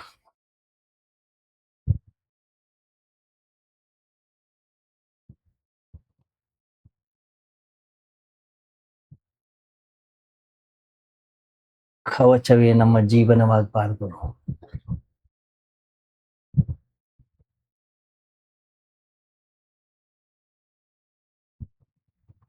ಕವಚವನ್ನೇ ರಕ್ಷಿಸೋದು ನಮ್ಮ ಸಾಧನೆ ಆಗಬಾರ್ದು. ಒಂದು ವೇಳೆ ಹಾಗೆ ಮಾಡಿದ್ರೆ ನಮ್ಮ ಜೀವನ ಕೇವಲ ಅಹಂಕಾರವನ್ನು ಕರಗಿಸುವುದರಲ್ಲಿ ನಮ್ಮ ಜೀವನವನ್ನು ಕಳಿಬೇಕಾಗ್ತದೆ. ಯಾವಾಗ ಅಹಂಕಾರ ಅನ್ನಿಸೋದು ಇಲ್ಲವಾಯಿತು, ನಿಜವಾದ ಮನುಷ್ಯನ ಜನ್ಮವಾಗ್ತದೆ. ಅಹಂಕಾರವನ್ನು ಬೆಳೆಸಿ ಅದೇ ಮಟ್ಟದಲ್ಲೇ ನಿಂತ್ರೆ ಅವನು ಅರ್ಧ ಬದುಕಿದ ಹಾಗೆ. ಅವನ ಜೀವನದಲ್ಲಿ ಅಮಾವಾಸ್ಯೆ ಬಂದಿದೆ ಅಷ್ಟೇ. ಕೃಷ್ಣ ಪಕ್ಷ ಮಾತ್ರ ಪೌರ್ಣಿಮೆ ಬರಬೇಕು, ಶುಕ್ಲ ಪಕ್ಷ ಬರಬೇಕು. ಜೀವನದ ಅರ್ಧ ಭಾಗ ಕತ್ತಲೆ. ಅಹಂಕಾರದೊಂದಿಗೆ ಬದುಕ್ತಕ್ಕಂತಹ ಜೀವನ ಅನ್ನೋದೇನಿದೆ ಅದು ಕತ್ತಲೆಯ ಜೀವನ. ಈ ಅಹಂಕಾರದಿಂದಾಗಿ ನಮಗೆ ಏನು ಕಂಡ್ರೂ ಕೂಡ ಭಯ. ಸ್ನೇಹ ಭಯವನ್ನು ಉಂಟು ಮಾಡುತ್ತದೆ, ಸಮರ್ಪಣೆ ಶರಣಾಗತಿ ನಮಗೆ ಭಯವನ್ನು ಉಂಟು ಮಾಡುತ್ತದೆ. ಪ್ರೀತಿ ಪ್ರೇಮ ನಮಗೆ ಭಯವನ್ನು ಉಂಟು ಮಾಡುತ್ತದೆ. ಇದರಿಂದಾಗಿ ನಾವು ಒಬ್ಬ ಗುರುವಿನ ಬಳಿ ಕೂಡ ಹೋಗ್ಲಿಕ್ಕೆ ಆಗೋದಿಲ್ಲ. ಯಾಕೆ? ಅಲ್ಲಿ ಹೋದ್ರೆ ಅವರಿಗೆ ಶರಣಾಗತಿಯನ್ನು ಹೊಂದಬೇಕಾಗ್ತದೆ. ಇನ್ನೊಬ್ಬ ವ್ಯಕ್ತಿಯ ಬಳಿ ಹೋದ್ರೆ ನಾವು ಅಹಂಕಾರವನ್ನ ಬಿಡಬೇಕಾಗ್ತದೆ, ತಲೆಯನ್ನ ಬಾಗಬೇಕಾಗತ್ತೆ, ನಾವು ನಮ್ಮ ಸಿಂಹಾಸನದಿಂದ ಕೆಳಗಡೆ ಇಳಿಬೇಕಾಗತ್ತೆ. ನಾವೇನು ಒಂದಿಷ್ಟು ರಾಜ ಮುಕುಟಗಳನ್ನ ಧರಿಸ್ಕೊಂಡು ಕೂತ್ಕೊಂಡಿದೀವಿ, ಅದನ್ನ ಕೆಳಗಿಡ್ಬೇಕಾಗುತ್ತೆ. ಇನ್ನೊಬ್ಬರ ಬಳಿ ಹೋದಾಗ ನಾನು ದೀನನಾಗಿ, ನಾನು ಶೂನ್ಯನಾಗಬೇಕಾಗ್ತದೆ, ನಾನೇನೂ ಅಲ್ಲ ಅಂತಕ್ಕಂಥ ಭಾವನೆಯಿಂದ ಹೋಗ್ಬೇಕಾಗತ್ತೆ. ಇಲ್ಲದೆ ಹೋದ್ರೆ ಒಬ್ಬ ಗುರುವಿನ ಬಳಿ ನಮ್ಮ ಕೈನಲ್ಲಿ ಹೋಗ್ಲಿಕ್ಕೆ ಆಗೋದೇ ಇಲ್ಲ. ನಾವು ಸುಮ್ಮನೆ ಹೇಳ್ತಾ ಇದೀವಿ, ದೇವಸ್ಥಾನಕ್ಕೆ ಹೋಗ್ತಾ ಇದ್ದೀನಿ, ಮಸೀದಿಗೆ ಹೋಗ್ತಾ ಇದ್ದೀನಿ, ಗುರುದ್ವಾರಕ್ಕೆ ಹೋಗ್ತಾ ಇದ್ದೀನಿ ಅಂತ ಹೇಳಿ. ಇಲ್ಲ, ಅಲ್ಲಿ ಕೂಡ ನಮ್ಮ ಕೈನಲ್ಲಿ ಹೋಗ್ಲಿಕ್ಕೆ ಆಗ್ತಾನೆ ಇಲ್ಲ. ಅಲ್ಲಿ ಹೋಗಿ ಏನು ತಲೆಯನ್ನ ಬಾಗುತ್ತಾ ಇದ್ದೀವಿ, ಅದು ಒಂದು ನಾಟಕ ಅಷ್ಟೇ. ನಿಜವಾದ ಶರಣಾಗತಿ ಅನ್ನುವಂಥದ್ದು ಅಲ್ಲೂ ಕೂಡ ಘಟಿಸ್ತಾ ಇಲ್ಲ. ಒಮ್ಮೆ ವ್ಯಕ್ತಿ ಶರಣಾಗತಿಯನ್ನು ಹೊಂದಿದೆನೋ, ಶಾಶ್ವತವಾಗಿ ಶರಣಾಗತಿಯನ್ನು ಹೊಂದುತ್ತಾನೋ, ಶಾಶ್ವತವಾಗಿ ಭಗವಂತನನ್ನು ತುಂಬಿಕೊಳ್ತಾನೆ. ಎಷ್ಟು ಸಾರಿ ಹೋಗಿಲ್ಲ ದೇವಸ್ಥಾನಕ್ಕೆ, ಎಷ್ಟು ಸಾರಿ ಬಾಗಿಲ್ಲ, ಎಷ್ಟು ಸಾರಿ ನಮಸ್ಕರಿಸಿಲ್ಲ, ಏನಾಗಿದೆ ಜೀವನದಲ್ಲಿ? ಏನೂ ಆಗಿಲ್ಲ. ಯಾಕೆಂದ್ರೆ ನೋಡೋರ ಕಣ್ಣಿಗೆ ನಾವು ಬಾಗ್ತಾ ಇದ್ದೀವಿ, ನಿಜವಾಗಿಯೂ ಕೂಡ ನಾನು ಬಾಗುತ್ತಾನೆ ಇಲ್ಲ, ನಿಜವಾಗ್ಲೂ ಕೂಡ ನಾನು ಶರಣಾಗತಿಯನ್ನು ಹೊಂದೇ ಇಲ್ಲ. ಶರೀರ ಅಷ್ಟೇ ಬಗ್ತಾ ಇದೆ ಅಷ್ಟೇ. ಅಹಂಕಾರ ನೆಟ್ಟಿಗೆನೆ ನಿಂತ್ಕೊಂಡಿದೆ. ದೇವಸ್ಥಾನದಲ್ಲಿ ಕೈ ಮುಗಿತೀವಿ, ತಲೆ ಬಾಗ್ತೀವಿ, ಇದೊಂದು ಕೇವಲ ಶಾರೀರಿಕ ಪ್ರಕ್ರಿಯೆ ಮಾತ್ರ. ಇದರ ಹಿಂದೆ ಇರ್ತಕ್ಕಂಥ ಅಹಂಕಾರ ಯಾವಾಗ್ಲೂ ನೆಟ್ಟಿಗೆ ಇರುತ್ತೆ. ಇನ್ಫ್ಯಾಕ್ಟ್ ಮೊದಲಿಗಿಂತ ಜಾಸ್ತಿ ಇರುತ್ತೆ ದೇವಸ್ಥಾನದಲ್ಲಿ. ಯಾಕೆ? ಈ ಜಗತ್ತಿನಲ್ಲಿ ಧಾರ್ಮಿಕ ವ್ಯಕ್ತಿಗೆ ಸ್ವಲ್ಪ ಅಹಂಕಾರ ಜಾಸ್ತಿನೇ ಇರುತ್ತೆ. ಯಾಕೆ? ನಾನು ದೇವಸ್ಥಾನಕ್ಕೆ ಹೋಗ್ತೀನಿ, ನಾನೊಬ್ಬ ಒಳ್ಳೆವ, ನಾನೊಬ್ಬ ಧರ್ಮ ಕಾರ್ಯವನ್ನ ಮಾಡತಕ್ಕಂಥವನು, ಧಾರ್ಮಿಕ ಮಾರ್ಗದಲ್ಲಿ ನಡೀತಕ್ಕಂಥವನು ಅಂತಕ್ಕಂಥ ಒಂದು ಕೆಟ್ಟ ಅಹಂಕಾರ.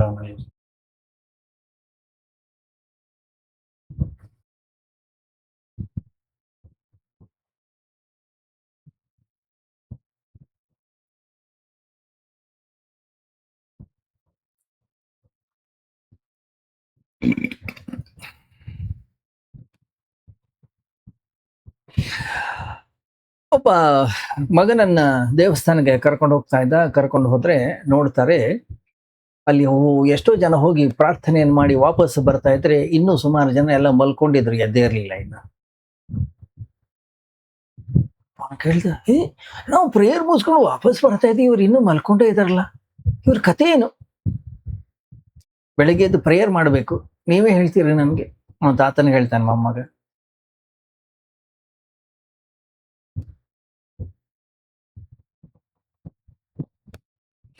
ಮೊಮ್ಮಗನ ಮಾತನ್ನ ಕೇಳಿ ತಾತ ಅಂದ,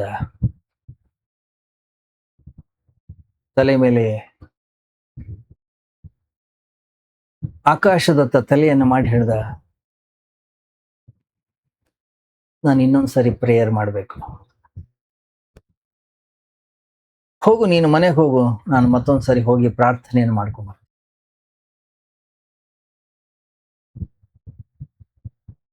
ಮೊಮ್ಮಗನಿಗೆ ಆಶ್ಚರ್ಯ ಆಯ್ತು, ಏನಿದು? ಇವನು ಪ್ರೇಯರ್ ಮಾಡ್ಕೊಂಡು ಬಂದ್ಮೇಲೆ ಅಂತ, ಯಾಕೆ? ಸುಮ್ಮನೆ ನೀನು ಅವ್ರ ತರ ಮಲ್ಕೊಂಡೆ ಮನೆಯಲ್ಲಿ ಇದ್ದಿದ್ರೆ ಚೆನ್ನಾಗಿತ್ತು, ಆದ್ರೆ ಈಗ ವಾಪಸ್ ನನ್ನ ಜೊತೆಗೆ ನಾನು ಪ್ರೇಯರ್ ಮಾಡ್ಕೊಂಡು ಬಂದದಕ್ಕೆ ನಿನ್ನ ಮನಸ್ಸಲ್ಲಿ ಏನಿದೆ? ಇವರೆಲ್ಲ ಪಾಪಿಗಳು, ನಾನು ಶ್ರೇಷ್ಠ. ಯಾಕೆ? ನಾನು ಪ್ರಾರ್ಥನೆಯನ್ನು ಮಾಡ್ಕೊಂಡು ಬಂದಿದ್ದೀನಿ, ನಾನು ದೇವಸ್ಥಾನಕ್ಕೆ ಹೋಗಿದ್ದೀನಿ, ನಾನು ಪೂಜೆಯನ್ನ ಮಾಡಿದ್ದೀನಿ ಅಂತಕ್ಕಂಥ ಅಹಂಕಾರ ಬಂದಿದೆ, ನಾನೊಬ್ಬ ಧಾರ್ಮಿಕ ವ್ಯಕ್ತಿ ಅಂತಕ್ಕಂಥ ಅಹಂಕಾರ ನಿನ್ನಲ್ಲಿ ಬಂದಿದೆ. ಗಮನಿಸಿ, ನಾವು ಜೀವನದಲ್ಲಿ ಏನೇನು ಕೆಲಸ ಕಾರ್ಯಗಳನ್ನ ಮಾಡ್ಲಿಕ್ಕೆ ಹೊರಟಿದ್ದೀವಿ, ಅದೆಲ್ಲವೂ ಕೂಡ ನಮ್ಮ ಅಹಂಕಾರವನ್ನ ಬೆಳೆಸ್ತಕ್ಕಂಥ ಒಂದು ಗೊಬ್ಬರವಾಗಿ ಕೆಲಸವನ್ನ ಮಾಡ್ತಾ ಇದೆ.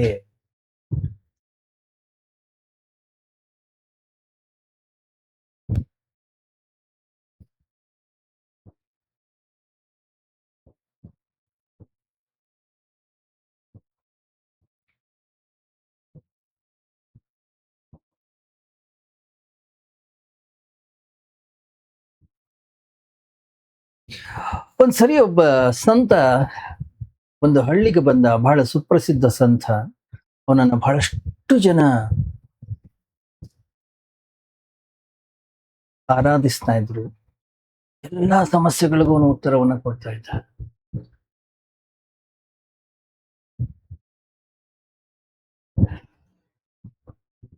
ತುಂಬಾ ಜನ ಸೇರಿದ್ರು. ತುಂಬಾ ಜನ ಸೇರಿದಾಗ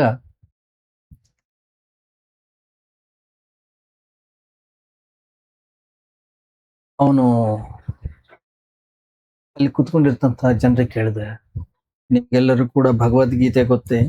ಹೌದು ಗೊತ್ತು. ಎಲ್ರು ಕೂಡ ಓದಿದ್ದೀರಾ? ಹೌದು ಓದಿದ್ದೀರಾ. ಎಲ್ರು ಕೂಡ ಕೇಳಿದ್ದೀರಾ? ಹಾ ಕೇಳಿದ್ದೀರಾ. ಭಗವದ್ಗೀತೆಯ 21ನೇ ಅಧ್ಯಾಯವನ್ನ ಎಷ್ಟು ಜನ ಓದಿದ್ದೀರಿ? ದಯವಿಟ್ಟು ಕೈ ಎತ್ತಿ.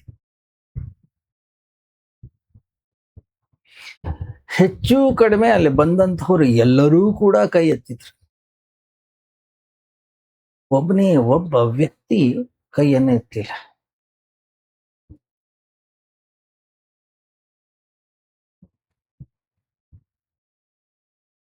ಅದಕ್ಕೆ ಅವ್ರಂದ್ರು,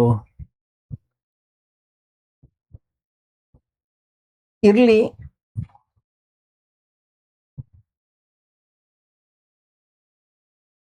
ಇಷ್ಟು ಜನ ಸುಳ್ಳು ಹೇಳಿದ್ರು ಕೂಡ ಅಟ್ಲೀಸ್ಟ್ ಒಬ್ಬ ವ್ಯಕ್ತಿ ಆದ್ರೂ ಸತ್ಯ ಹೇಳ್ತಾ ಇದ್ದಾನೆ.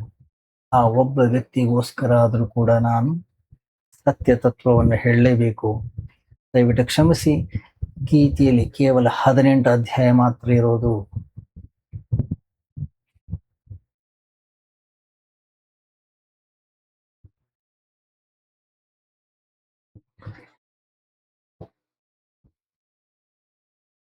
ಜನ ಅವ್ರಿವ್ರ ಮುಖ ನೋಡ್ಕೊಳ್ಳಿ ಶುರು ಮಾಡಿದ್ರು. ಹೇ, ಅವನು ಎತ್ತದ ಅಂತ ನಾನು ಎತ್ತಿದ್ದೀನಿ, ನಾನು ಎತ್ತಿದ್ದೇನಂತ ಅವನು ಎತ್ತಿದ್ದಾನೆ, ಅವನು ಎತ್ತಿದಂತ ಇವನು ಎತ್ತಿದ್ದಾನೆ, ನಾನು ಯಾರಿಗಿಂತ ಕಮ್ಮಿ? ಎರಡೂ ಕೈ ಎತ್ತಿದ್ದಾರೆ. ಯಾವ ಒಬ್ಬ ವ್ಯಕ್ತಿ ಕೈ ಎತ್ತಿರ್ಲಿಲ್ಲ. ಅವನ ಹತ್ರ ಹೋದ, ಅವನ್ಗೆ ಹೇಳ್ದ, ಅಪ್ಪ ನಮಸ್ಕಾರ, ನಿನಗೆ ಪ್ರಣಾಮವನ್ನು ಸಲ್ಲಿಸ್ತೀನಿ ನಾನು. ಅಟ್ಲೀಸ್ಟ್ ಒಬ್ಬೊಬ್ಬರಾದ್ರೂ ಇದ್ದಾರೆ. ಅವನು ಸುಳ್ಳು ಹೇಳಲಿಲ್ಲ. ಅದಕ್ಕೆ ಅವನಂದ, ದಯವಿಟ್ಟು ಕ್ಷಮಿಸಿ, ನೀವು ನಮ್ಮನ್ನ ತಪ್ಪು ತಿಳ್ಕೊಂಡಿದ್ದೀರಿ. ಆಕ್ಚುಲಿ ಸಮಸ್ಯೆ ಅಂತಂದ್ರೆ ನನಗೆ ಕಿವಿ ಸರಿಯಾಗಿ ಕೇಳಿಸೋದಿಲ್ಲ. ನೀವೇನ್ ಹೇಳಿದ್ರೆ ನಂಗೆ ಗೊತ್ತಾಗಿಲ್ಲ. ನೀವು ಹೇಳ್ತಾ ಇರೋದು 21ನೇ ಅಧ್ಯಾಯ ಅಲ್ವಾ? ಅದನ್ನ ಡೈಲಿ ಓದ್ತೀನಿ.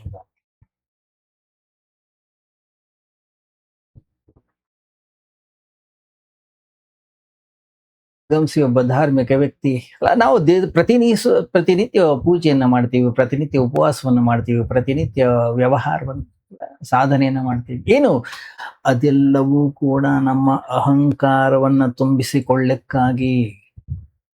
ಅದರಿಂದ ನನ್ನ ಅಹಂಕಾರ ಇನ್ನೂ ಹೆಚ್ಚು ದಪ್ಪ ಸ್ಟ್ರಾಂಗ್ ಅಥವಾ ಶಕ್ತಿಯುತವಾಗ್ತದೆ. ಯಾವಾಗ ಅದನ್ನು ಹೆಚ್ಚು ಮಾಡ್ತಾ ಮಾಡ್ತಾ ಹೋಗ್ತಾನೆ, ಅವನಿಗೇನ್ ಅನ್ಸುತ್ತೆ, ನಾನೊಬ್ಬೇ ಪವಿತ್ರಾತ್ಮ, ಉಳಿದವರೆಲ್ಲರೂ ಕೂಡ ಪಾಪಿಗಳು, ನಾನು ಮಾತ್ರ ಸ್ವರ್ಗಕ್ಕೆ ಹೋಗೋದು, ಉಳಿದವರೆಲ್ಲರೂ ನರಕದಲ್ಲಿ.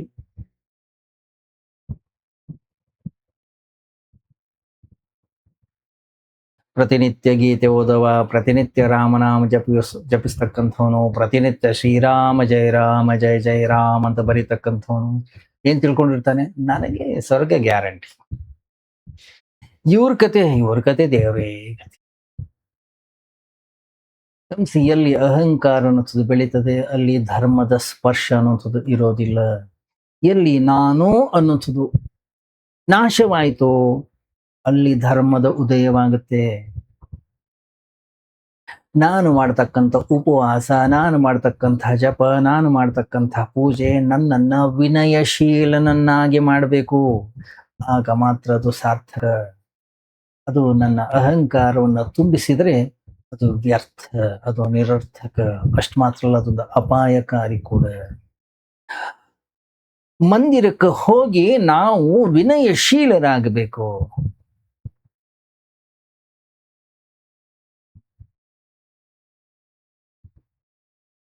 ನಾನು ದೇವಸ್ಥಾನಕ್ಕೆ ಹೋಗೋದ್ರಿಂದ ಇಡೀ ಜಗತ್ನಲ್ಲಿರೋರೆಲ್ಲರೂ ಕೂಡ ಪಾಪಿಗಳು, ಅವರೆಲ್ಲ ದುಷ್ಟರು, ನಾನು ಮಾತ್ರ ಶ್ರೇಷ್ಠ, ಬಂತೋ ಬಹಳ ಅಪಾಯ. ಗಮನಿಸಿ, ಭಗವಂತನ ಕಡೆಗೆ ನಮ್ಮ ಪ್ರಯಾಣ ಹೋಗ್ತಾ ಇದ್ದ ಹಾಗೆ ನನ್ನ ಅಹಂಕಾರ ಅನಿಸೋದು ನಾಶವಾಗ್ತಾ ಹೋಗ್ಬೇಕು.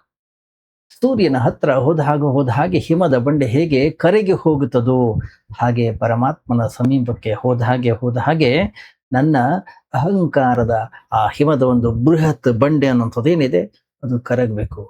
ಒಂದು ವೇಳೆ ಅದು ಕರಗದೆ ಗಟ್ಟಿಯಾಗ್ತಾ ಹೋದ್ರೆ, ಕಲ್ಲಾಗ್ತಾ ಹೋದ್ರೆ, ಹಾಗಾದ್ರೆ ನಾವು ಸೂರ್ಯನ ಕಡೆ ಹೋಗ್ತಾ ಇಲ್ಲ, ನಾವು ಭಗವಂತನ ಕಡೆ ಹೋಗ್ತಾ ಇಲ್ಲ, ಬೇರೆ ಎಲ್ಲ ಹೋಗ್ತಾ ಇದ್ದೀವಿ. ಯಾಕೆ? ಸೂರ್ಯ ಒಮ್ಮೆ ಉದಯಿಸಿದನೋ ಹಿಮ ಕರಗಲೇಬೇಕು. ಪರಮಾತ್ಮನ ಉದಯ ಆಯಿತು, ಅಹಂಕಾರ ಕರಗಲೇಬೇಕು. ಒಂದು ವೇಳೆ ಹಾಗಾಗ್ತಾ ಇಲ್ಲ, ಹಾಗಾದ್ರೆ ನಾವು ಮಾಡ್ತಾ ಇರೋದು ಸಾಧನೆ ಅಲ್ಲ. ಇದನ್ನು ಸ್ಪಷ್ಟವಾಗಿ ತಿಳ್ಕೊಳ್ಬೇಕು. ನಾವು ಹೋಗ್ಬೋದು ತೀರ್ಥಯಾತ್ರೆಗೆ, ಆದರೆ ಹೋಗ್ತಾ ಇರೋದು ನರಕಕ್ಕೆ. ಯಾಕೆ? ಯಾಕೆಂದ್ರೆ ವಿನಮ್ರತೆ, ವಿನಯ ಅನ್ನೋದು ಅಂತಃಕರಣದ ಒಳಗಡೆ ಉದಯವಾಗಬೇಕು. ಎಲ್ಲಿ ತನಕ ವಿನಯ ಇಲ್ಲ, ಅಲ್ಲಿ ತನಕವೂ ಕೂಡ ಅಹಂಕಾರ ಇದೆ ಅಂತಾನೆ ಅರ್ಥ. ಗಮನಿಸಿ, ಎಲ್ಲಿ ತನಕ ನಮ್ಮನ್ನು ನಾವು ಸಂಪೂರ್ಣವಾಗಿ ಸಮರ್ಪಣೆಯನ್ನ ಮಾಡಿಕೊಳ್ಳೋದಿಲ್ಲ, ಅಲ್ಲಿ ತನಕವೂ ಕೂಡ ಪರಮಾತ್ಮನ ಹತ್ರ ಹೋಗ್ಲಿಕ್ಕೆ ನಮ್ಮ ಕೈನಲ್ಲಿ ಆಗೋದೇ ಇಲ್ಲ.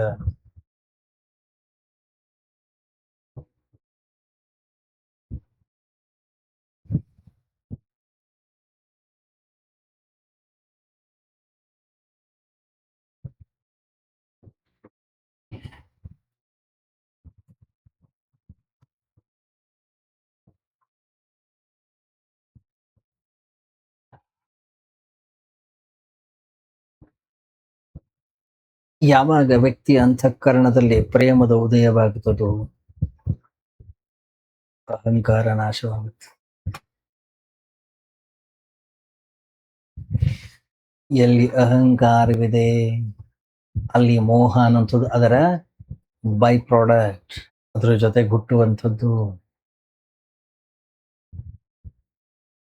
ಅಹಂಕಾರಿ ವ್ಯಕ್ತಿ ಇನ್ನೊಬ್ಬರನ್ನ ಶ್ರೇಷ್ಠ ಅಂತ ಒಪ್ಕೊಳ್ಳಿಕ್ಕೆ ರೆಡಿ ಇಲ್ಲ, ಮತ್ತೊಬ್ಬರನ್ನ ಪ್ರೀತಿಸ್ಲಿಕ್ಕೆ ರೆಡಿ ಇಲ್ಲ, ಮತ್ತೊಬ್ಬರಲ್ಲಿ ಒಳ್ಳೆಯತನವನ್ನು ನೋಡ್ಲಿಕ್ಕೆ ಅವನು ಆಗೋದಿಲ್ಲ.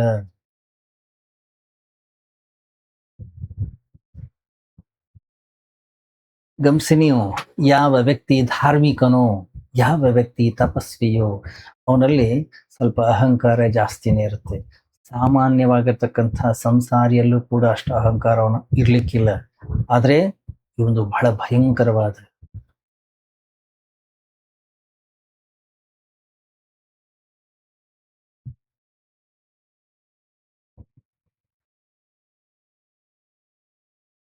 ಸಂಸಾರದಲ್ಲಿರ್ತಕ್ಕಂತಹ ವ್ಯಕ್ತಿ, ಅವನಿಗೆ ಅಹಂಕಾರ ಇರೋದು ವಿಶೇಷ ಏನಿಲ್ಲ.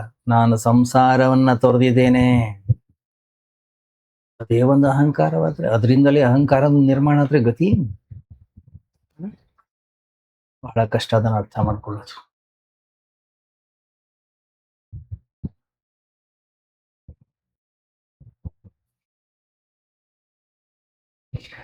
ಜೀವನದ ಆರಂಭದ ಹಂತದಲ್ಲಿ ಅಹಂಕಾರ ಅನ್ನೋದು ಅನಿವಾರ್ಯ. ಸಂಸಾರದಲ್ಲಿ ನಮ್ಮ ರಕ್ಷಣೆಗೆ, ಆತ್ಮರಕ್ಷಣೆಗೆ ಒಂದು ಕವಚ ಬೇಕು. ಸುತ್ತಲೂ ಒಂದು ಸಂಘರ್ಷ ಇದೆ. ಜೀವನ ಪ್ರತಿ ಕ್ಷಣವೂ ಕೂಡ ಅಪಾಯದಲ್ಲಿರುತ್ತೆ.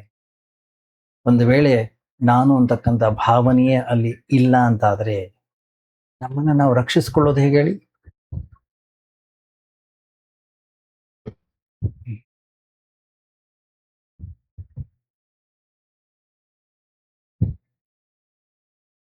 ಜೀವನದಲ್ಲಿ ಇನ್ನೂ ಒಂದು ಘಳಿಗೆ ಬರುತ್ತೆ, ನಾನು ಅಂತಕ್ಕಂತಹ ಕವಚದಿಂದಲೂ ಕೂಡ ಹೊರಗೆ ಬರಬೇಕಾಗುತ್ತೆ.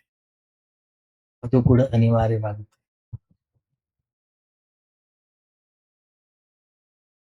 ಇದೊಂದು ಬಹಳ ದೊಡ್ಡ ಮೆಟ್ಟಿಲು, ಇದೊಂದು ಬಹಳ ದೊಡ್ಡ ತಿರುವು ಜೀವನದಲ್ಲಿ. ಆದ್ರೆ ಆ ಕವಚವನ್ನೇ, ಅಹಂಕಾರವನ್ನೇ ಗಟ್ಟಿಯಾಗಿ ನಾವು ಹಿಡ್ಕೊಂಡಾಗ ಅದನ್ನು ಬಿಡೋದು ಬಹಳ ಕಷ್ಟವಾಗುತ್ತೆ. ಸಾಮಾನ್ಯವಾಗಿ ವ್ಯಕ್ತಿ ಅಲ್ಲಿ ನಿಂತು ಬಿಡ್ತಾನೆ, ಅದನ್ನು ಬಿಟ್ಟ ಮೇಲೆ ಹೇಳ್ಬೇಕು ಅವನು. ಅದನ್ನು ದಾಟಬೇಕಾಗ್ತದೆ. ಅಹಂಕಾರದ ಮೆಟ್ಟಿಲನ್ನೇ ಒಂದು ವೇಳೆ ನಾವು ಗಟ್ಟಿಯಾಗಿ ಹಿಡ್ಕೊಂಡು ಕೂತ್ಕೊಂಡ್ರೆ, ಬಿಡದೇನೆ ಹೋದ್ರೆ,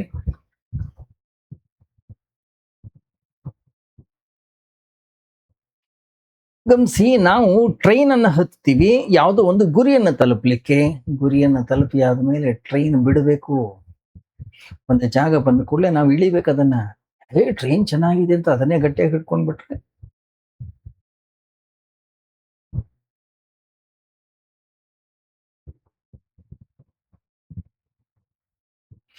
ಯಾವ ವ್ಯಕ್ತಿ ಮೆಟ್ಲನ್ನ ಹತ್ಕೊಂಡು ಮೇಲೆ ಹೋಗ್ತಾನೆ ಅವನು ಕೆಳಗೆ ಇಳಿಲೇಬೇಕು. ಒಬ್ಬ ವ್ಯಕ್ತಿ ಅಂತಾನೆ, ಅಯ್ಯೋ ಕೆಳಗೆ ಇಳಿಬೇಕಾದ್ರೆ ಮೆಟ್ಲು ಯಾಕೆ ಹತ್ಕೊಂಡು ಹೋಗ್ಬೇಕು, ಅವಶ್ಯಕತೆ ಇಲ್ಲ. ಹಾ, ತಾರ್ಕಿಕವಾಗಿ ಅವನು ಹೇಳ್ತಾ ಇರೋದು ಕರೆಕ್ಟ್. ಆದ್ರೆ ಹತ್ತಿದ ಮೇಲೆ ಇಳಿಯೋದೇನಕ್ಕೆ? ಇಳಿಯೋದೇ ಇದ್ರೆ ಹತ್ತೋದೇ ಬೇಡ.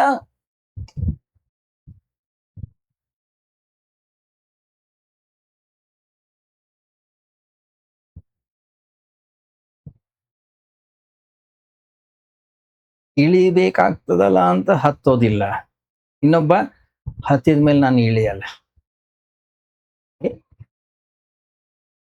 ಇವರಿಬ್ಬರು ಕೂಡ ಜೀವನದ ಸತ್ಯದಿಂದ ವಂಚಿತರಾಗುತ್ತಾರೆ. ಜಾಣ ಆಗಿರ್ತಕ್ಕಂಥವನು ಹತ್ತಲೂ ಬೇಕು, ಇಳಿಯಲೂ ಬೇಕು. ಸಂಸಾರದ ಒಳಗಡೆಯೂ ನಾವು ಇಳಿಬೇಕು, ಸಂಸಾರದಿಂದ ಹೊರಗಡೆ ಕೂಡ ನಾವು ಬರಬೇಕು. ಬೇಕ್ ಹಾಕೊಳ್ಬಾರ್ದು. ಸಂಸಾರದಿಂದ ಬಿಡಿಸ್ಕೊಳ್ಳೋದನ್ನು ಕೂಡ ಕಲಿಬೇಕು ನಾವು. ಕತ್ತಲೆಯ ಅನುಭವ ನಮ್ಮ ಕಣ್ಣುಗಳನ್ನ ಪರಿಪಕ್ವಗೊಳಿಸ್ಲಿ ಅಂತ ಹೇಳಿ ಕತ್ತಲೆಗೆ ಹೋಗಬೇಕು ನಾವು. ಅನಂತರ ಮತ್ತೆ ನಾವು ಬೆಳಕಿಗೆ ಬರಬೇಕು. ಈ ಜೀವನ ವಿರೋಧಾಭಾಸದಿಂದ ಕೂಡಿಕೊಂಡಿದೆ. ಜೀವನ ದ್ವಂದ್ವಗಳಿಂದ ಕೂಡ್ಕೊಂಡಿದೆ.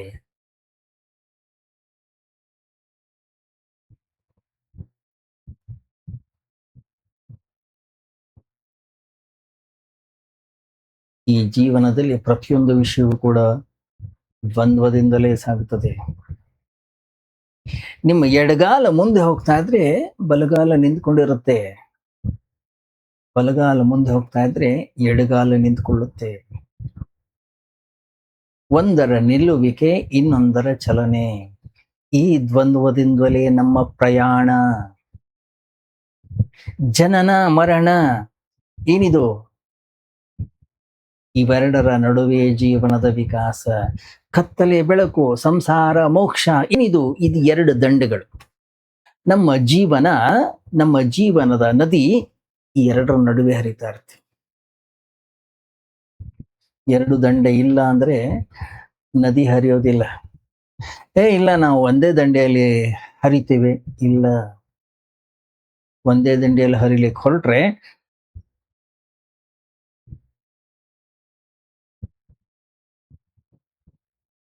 ಯಾವುದೋ ಕೆರೆಯೋ ಏನೋ ಆಗ್ತೀವಷ್ಟೇ.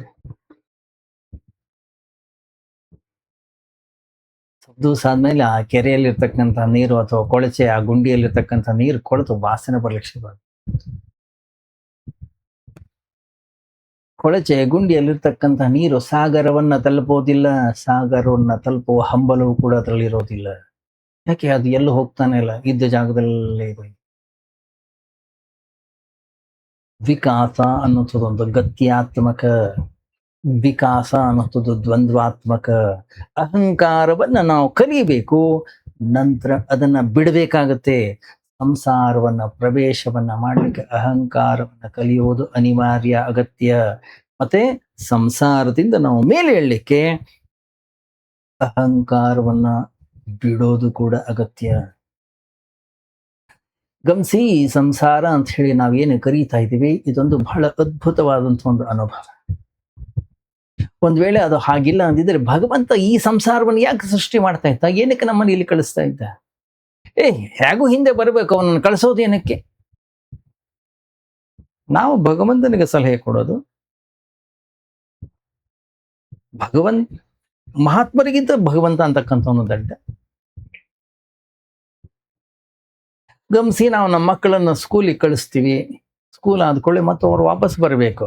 ಒಂದ್ ವೇಳೆ ಅವರು ಶಾಲೆಯಲ್ಲಿ ಉಳ್ಕೊಂಡ್ರೆ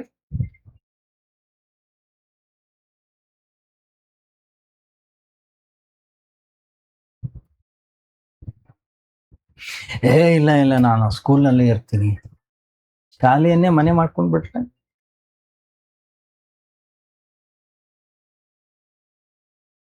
ಶಾಲೆಯ ಅನುಭವ ಬೇಕು. ಶಾಲೆಯ ಅನುಭವ ಇಲ್ಲದೆ ಇದ್ರೆ ವ್ಯಕ್ತಿ ಕಲೀಲಿಕ್ಕೆ ಸಾಧ್ಯ ಇಲ್ಲ. ಗಮನಿಸಿ, ಹಾದಿ ತಪ್ಪೋದ್ರಿಂದಲೂ ಕೂಡ ಮನುಷ್ಯ ಪಕ್ವನಾಗ್ತಾನೆ. ತಪ್ಪು ಮಾಡೋದ್ರಿಂದಲೇ ಮನುಷ್ಯ ಸರಿಯಾಗಿ ಮಾಡೋದನ್ನ ಕಲಿತಾನೆ. ಎಷ್ಟು ಸಾರಿ ವ್ಯಕ್ತಿ ತಪ್ಪುತ್ತಾನೆ, ಅವನು ಗುರಿ ಹತ್ರ ಹತ್ರ ಆಗ್ತಾ ಹೋಗ್ತಾನೆ. ಅಲೆದಲೆದು ದಾರಿಯನ್ನು ಹುಡುಕುತ್ತಾನೆ.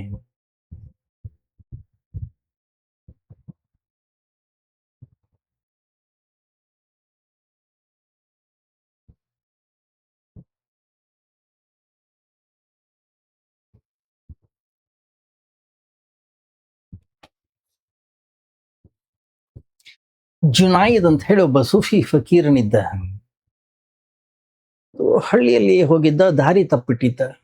ಧರ್ಮ ಶಾಲೆಗಳೆಲ್ಲವೂ ಕೂಡ ಮುಚ್ಚಿದ್ದು. ರಾತ್ರಿ ಆಗಿತ್ತು. ಹೇಳ್ದ ಅವನೊಬ್ಬನಿಗೆ, ನಾನೊಬ್ಬ ಸನ್ಯಾಸಿ, ಕತ್ಲೆ ಬೇರೆ ಆಗ್ಬಿಡಿದೆ, ಎಲ್ಲ ಧರ್ಮಶಾಲೆಗಳು ಮುಚ್ಚೋಗಿವೆ, ಎಲ್ಲಿ ಏನಿದೆ ಅಂತ ಗೊತ್ತಿಲ್ಲ, ಎಲ್ಲಿ ಹೋಗ್ಬೇಕು ಅಂತ ಗೊತ್ತಿಲ್ಲ, ನನಗೇನಾದ್ರೂ ಒಂದ್ ಸ್ವಲ್ಪ ಆಸರೆಯನ್ನ ಕೊಡ್ತೀಯ? ಅವನಂದ, ನೋಡಿಪ್ಪ, ನಾನು ಒಬ್ಬ ಕಳ್ಳತನಕ್ಕಾಗಿ ನಾವು ಹೊರಟಿದ್ದೀನಿ. ನೀವು ಬೇರೆ ಸನ್ಯಾಸಿ ಅಂತ ಬೇರೆ, ಫಕೀರ್ ಅಂತ ಬೇರೆ ಹೇಳ್ತಾ ಇದ್ದೀರಾ. ನಿಮ್ಮ ಹತ್ರ ನಾವು ಸತ್ಯ ಹೇಳೋದು ಒಳ್ಳೇದು. ಬೇಕಾದ್ರೆ ನೀವು ನಮ್ಮ ಮನೆಯಲ್ಲಿ ಇರ್ಬಹುದು. ಅಂದ್ರೆ ನೆನಪಿರ್ಲಿ, ಅದು ಕಳ್ಳನ ಮನೆ. ಸನ್ಯಾಸಿಗೆ ಹೆದರಿಕೆ ಆಯ್ತು. ಕಳ್ಳ ನೋಡಿದ್ರೆ ಬಲಶಾಲಿ ಆಗಿದ್ದಾನೆ, ಫಕೀರ ದುರ್ಬಲನಾಗಿದ್ದಾನೆ. ಕಳ್ಳನಿಗೆ ಇವನನ್ನ ಅವನ ಮನೆಗೆ ಕರ್ಕೊಂಡು ಹೋಗ್ಲಿಕ್ಕೆ ಭಯ ಇಲ್ಲ, ಆದ್ರೆ ಈ ಸನ್ಯಾಸಿಗೆ ಕಳ್ಳನ ಮನೆಗೆ ಹೋಗ್ಲಿಕ್ಕೆ ಭಯ. ಇದು ಬಹಳ ಇಂಟೆಲಿಜೆಂಟ್. ನಾನು ಹೆದರ್ತಾ ಇದ್ದೀನಿ, ಇವನು ಹೆದರ್ತಾ ಇಲ್ಲ.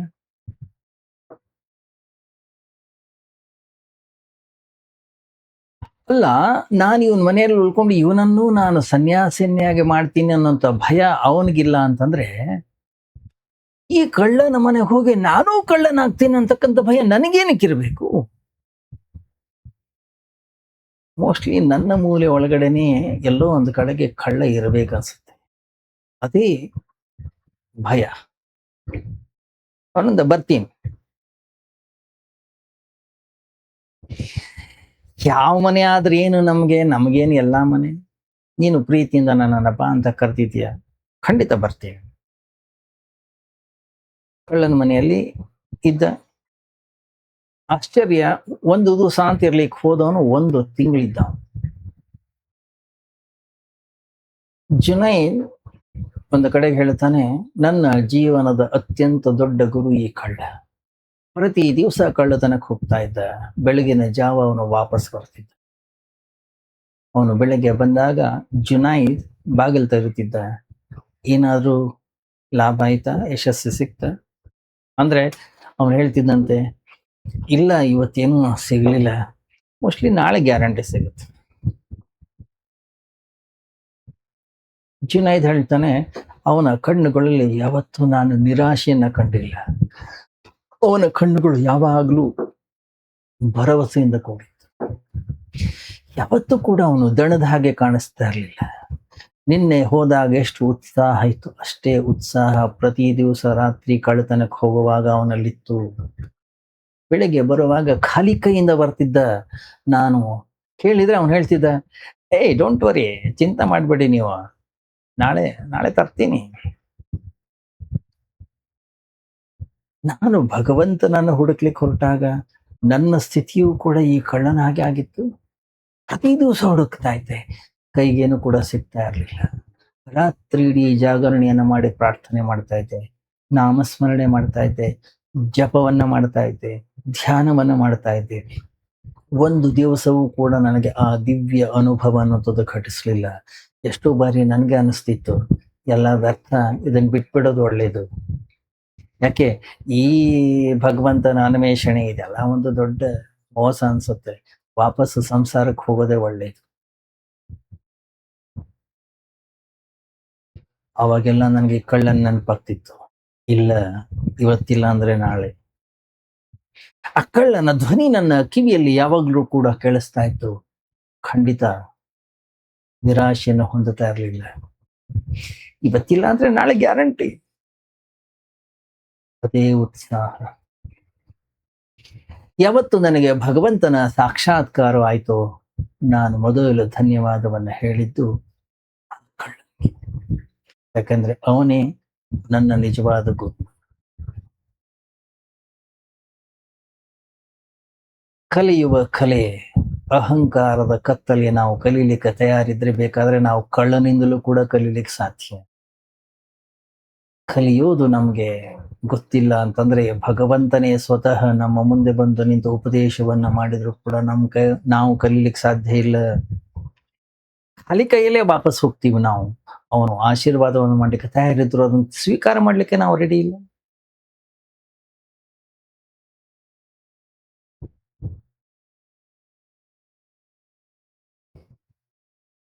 ಸಂಸಾರವೇ ಒಂದು ಪಾಠಶಾಲೆ. ಇಲ್ಲಿ ಏನು ತಪ್ಪುಗಳು ನಡೀತಾ ಇವೆ, ಇದರಿಂದ ನಾವು ಯಾರು ಹೆದರುವ ಅವಶ್ಯಕತೆ ಇಲ್ಲ. ಅದನ್ನ ಅರ್ಥ ಮಾಡ್ಕೊಳ್ಬೇಕು ನಾವು. ಯಾವಾಗ ನಾವು ಅದನ್ನ ಅರ್ಥ ಮಾಡ್ಕೊಳ್ತೀವಿ, ನನ್ನ ಒಳಗಡೆ ಇರ್ತಕ್ಕಂಥ ಅಹಂಕಾರ ನಿಧಾನವಾಗಿ ಕರಗ್ಲಿಕ್ಕೆ ಶುರುವಾಗುತ್ತೆ. ಯಾವಾಗ ನಮ್ಮ ತಪ್ಪುಗಳು ನಮಗೆ ಹೆಚ್ಚು ಹೆಚ್ಚು ಸ್ಪಷ್ಟವಾಗಿ ಗೊತ್ತಾಗ್ತವೋ, ಸರಿಯಾದ ಹಾದಿಯಲ್ಲಿ ಸ್ಥಿರವಾಗ್ತಾ ಹೋಗ್ತೀವಿ. ಯಾವತ್ತು ನಾವು ನಮ್ಮ ಅಹಂಕಾರವನ್ನು ಸಂಪೂರ್ಣವಾಗಿ ಗುರುತಿಸ್ಕೊಳ್ತೀವೋ, ನನ್ನ ಅಂತಃಕರಣದ ಒಳಗಡೆಗೆ ಒಂದು ಜ್ಯೋತಿ ಅನ್ನೋದು ಬೆಳಗ್ಲಿಕ್ಕೆ ಶುರುವಾಗುತ್ತದೆ. ಯಾವಾಗ ಕತ್ತಲೆಯನ್ನ ನಾವು ಗುರುತಿಸ್ತೇವೆ, ಬೆಳಕಿನ ಉದಯವಾಗುತ್ತದೆ. ಅಸತ್ಯವನ್ನ ಅಸತ್ಯ ಅಂತ ಹೇಳಿ ತಿಳ್ಕೊಂಡಾಗ ಸತ್ಯದ ಅನುಭವ ನಮ್ಮ ಜೀವನದಲ್ಲಿ ಆರಂಭವಾಗುತ್ತೆ. ರಾತ್ರಿಯನ್ನ ಸಂಪೂರ್ಣವಾಗಿ ಕಂಡವನಿಗೆ ಬೆಳಗಿನ ಜಾವ ಅತ್ಯಂತ ಹತ್ರ ಇದೆ ಅನ್ನೋದು ಗೊತ್ತಾಗುತ್ತೆ.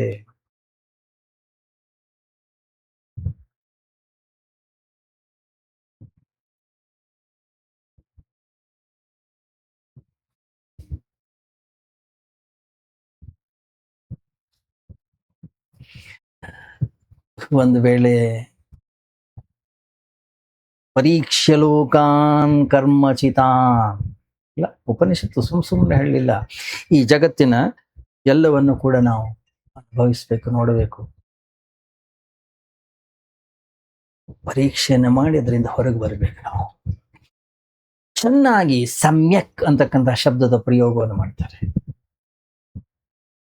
ಒಂದು ವೇಳೆ ಅದನ್ನ ಸರಿಯಾಗಿ ನೋಡಿ ವಿವೇಕದಿಂದ ಅದರಿಂದ ಮೇಲೆ ಏಳಲಿಲ್ಲ ಅಂದ್ರೆ ನಾವು ದಾರಿಯನ್ನು ತಪ್ತೀವಿ.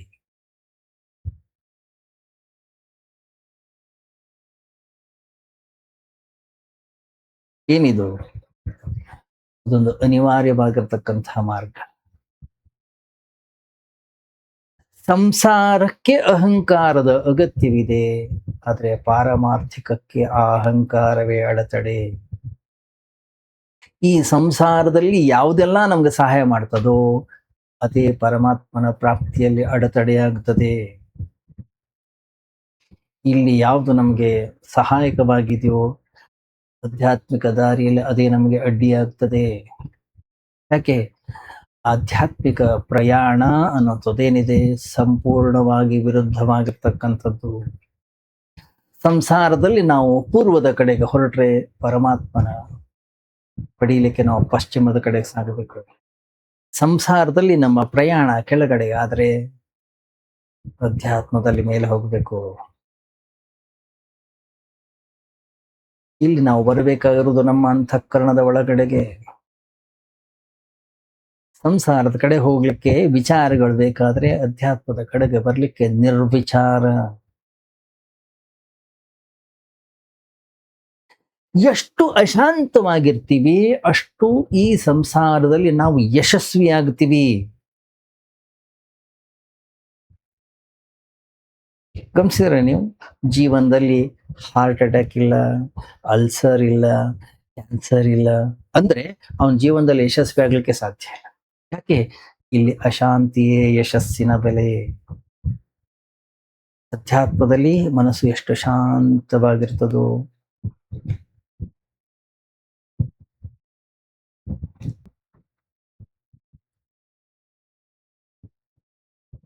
ಅದೇ ನಿಜವಾದ ಮಾತು.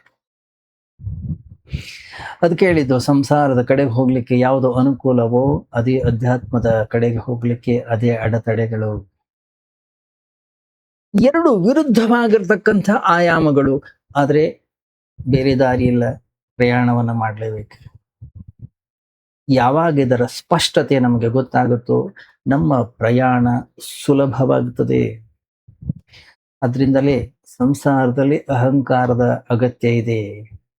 ಇಲ್ಲಿ ಸಂಸಾರದಲ್ಲಿ ಯಾರು ವಿನಮ್ರರಾಗ್ತಾರೆ ಅವರು ಸೋತ್ ಹೋಗ್ತಾರೆ.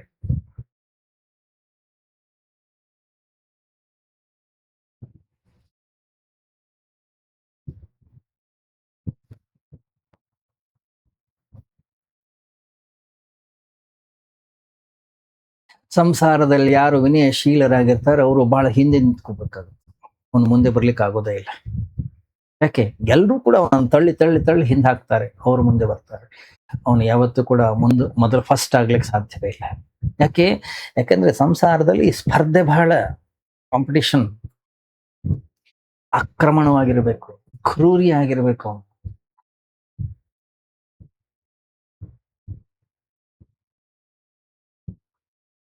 ಕ್ಷತ್ರಿಯನಾಗಿರ್ಬೇಕು ಅವನು. ಸಂಸಾರದಲ್ಲಿ ಬದುಕಬೇಕು ಅಂತಂದ್ರೆ ಚಾಣಕ್ಯನ ಕಲೆಯನ್ನು ಕಲಿಬೇಕಾಗ್ತದೆ. ಅಲ್ಲ, ಏನ್ ಹೇಳ್ತಾನೆ ಚಾಣಕ್ಯ? ನಿಮ್ಮ ಮೇಲೆ ಯಾರಾದರೂ ದಾಳಿ ಮಾಡುವ ಮೊದಲೇ ನೀವು ಅವರ ಮೇಲೆ ದಾಳಿ ಮಾಡಿ. ಯಾಕೆ? ಯಾಕಂದ್ರೆ ಅದೇ ಆತ್ಮರಕ್ಷಣೆಯ ಹಾದಿ. ಯಾಕೆ? ಮತ್ತೊಬ್ಬ ನಮ್ಮ ಮೇಲೆ ದಾಳಿ ಮಾಡ್ಲಿಕ್ಕೆ ಅವಕಾಶವನ್ನೇ ಮಾಡ್ಕೊಡ್ಬಾರ್ದು. ನೀವೇ ಮೊದಲು ಅಟ್ಯಾಕ್ ಮಾಡಿದ್ರೆ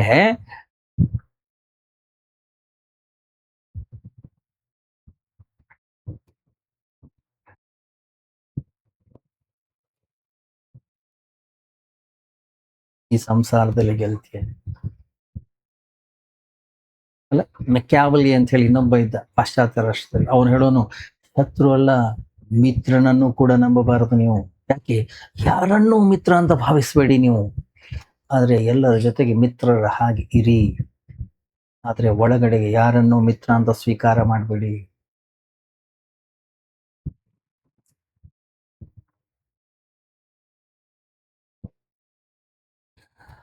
ಬರ್ನಾರ್ಡ್ ಶಾ ಬರೆದ ಒಂದು ಹೊಸ ನಾಟಕ ಆಗೋದಿತ್ತು. ವಿನ್ಸ್ಟನ್ ಚರ್ಚಿಲ್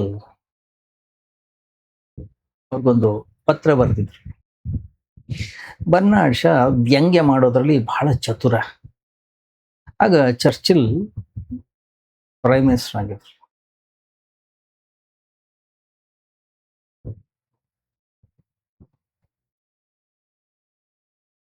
ಬನ್ನಿ, ನೀವು ಈ ನಾಟಕ ನೋಡ್ಲಿಕ್ಕೆ ಬನ್ನಿ, ನಿಮ್ಮ ಜೊತೆಗೆ ಒಬ್ಬ ಮಿತ್ರ ಯಾರಾದ್ರೂ ಅವ್ರನ್ನೂ ಕೂಡ ಕರ್ಕೊಂಡು ಬನ್ನಿ. ವಿನ್ಸ್ಟನ್ ಚರ್ಚಿಲ್ಗೆ ಫ್ರೆಂಡ್ ಅನ್ನೋಂಥವ್ರೇ ಇರಲಿಲ್ಲ. ಯಾಕೆ? ಯಾಕಂದ್ರೆ ರಾಜಕಾರಣಿಗಳಿಗೆ ಯಾರೂ ಮಿತ್ರರು ಇರೋದಿಲ್ಲ, ಯಾರನ್ನೂ ಮಿತ್ರರು ಅಂತ ಹೇಳಿ ಅವರು ಪರಿಗಣಿಸೋದೇ ಇಲ್ಲ.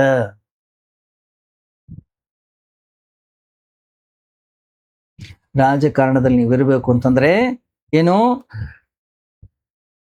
ಎಲ್ಲರೂ ಶತ್ರುಗಳೇ, ಆದ್ರೆ ಎಲ್ಲರ ಜೊತೆಗೂ ಮಿತ್ರರ ಹಾಗಿರ್ತಾರೆ. ಅವರಿಗೆ ಮಿತ್ರ ಅಂತಕ್ಕಂಥ ಯಾರು ಇರೋದೇ ಇಲ್ಲ.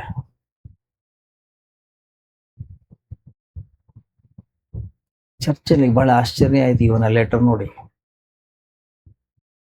ಏನು ಉತ್ತರ ಕೊಡೋದು ಇದಕ್ಕೆ? ಚರ್ಚಿಲ್ ಕೂಡ ಬಹಳ ಚಾಣಾಕ್ಷತನದಿಂದ ಬಹಳ ಸುಂದರವಾದಂತ ಒಂದು ಉತ್ತರವನ್ನ, ಒಂದು ಲೆಟರ್ ಬರೆದು ಕಳಿಸ್ಕೊಡ್ತಾನೆ ಬರ್ನಾರ್ಡ್ ಶಾಗೆ. ಇವತ್ತು ಬರ್ಲಿಕ್ಕೆ ಆಗ್ಲಿಕ್ಕಿಲ್ಲ, ನಾಳೆ ಬರ್ತೀನಿ. ಒಂದು ವೇಳೆ ನಾಳೆನೂ ನಿಮ್ಮ ನಾಟಕ ಇದ್ರೆ ಬರ್ತೀನಿ. ಗಮನಿಸಿ, ಇಲ್ಲಿ ಯಾರೂ ಮಿತ್ರರಲ್ಲ. ಶತ್ರುವಿನ ಮುಂದೆ ಹೇಳಲಾಗದ ಮಾತನ್ನ ಮಿತ್ರನ ಮುಂದೆ ಕೂಡ ಹೇಳಬೇಡಿ ನೀವು. ಯಾಕೆಂದ್ರೆ ನಾಳೆ ಈ ಮಿತ್ರ ಶತ್ರು ಆದ್ರೆ ಪ್ರಾಬ್ಲಮ್ ಸಿಕ್ಕಾಕೋತಾರೆ. ಹಾಗೆ ಶತ್ರುವಿನ ವಿರುದ್ಧವೂ ಕೂಡ ಜಾಸ್ತಿ ಮಾತಾಡಬೇಡಿ. ಯಾಕೆ ಗೊತ್ತಿಲ್ಲ, ಅವನು ನಾಳೆ ಅವನೇ ನಮ್ಮ ಮಿತ್ರನೂ ಆಗ್ಬೋದು. ಏನಿದು? ಇದು ಸುತ್ತಮುತ್ತಲೂ ನಡೀತಾ ಇರತಕ್ಕಂಥ ಸಂಸಾರದ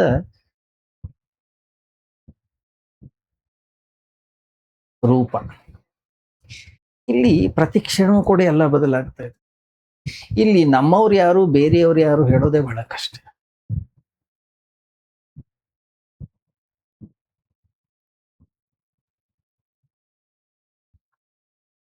ಇಲ್ಲಿ ನಮ್ಮ ಅಹಂಕಾರವನ್ನ ಎಷ್ಟು ಆಕ್ರಮಣಶೀಲವನ್ನಾಗಿ ನಾವು ಮಾಡ್ತೀವಿ, ಅಷ್ಟು ಈ ಸಂಸಾರದಲ್ಲಿ ಯಶಸ್ಸನ್ನ ಗಳಿಸ್ತೀವಿ.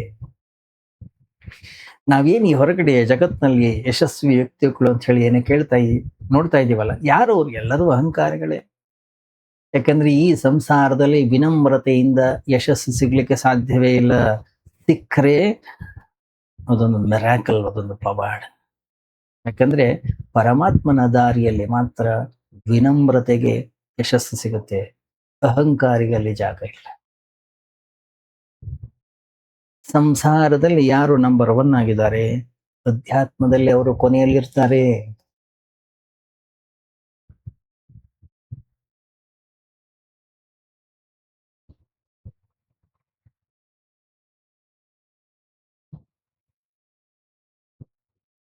ಒಬ್ಬ ಭಿಕ್ಷುಕ ಇದ್ದ, ಅವನು ಒಂದು ದಿವಸ ಸತ್ತು ಹೋಗ್ಬಿಟ್ಟ. ಅವತ್ತಿನ ದಿವಸನೇ ಆ ಊರಿನ ಅತ್ಯಂತ ಶ್ರೀಮಂತ ಕೂಡ ಸತ್ತು.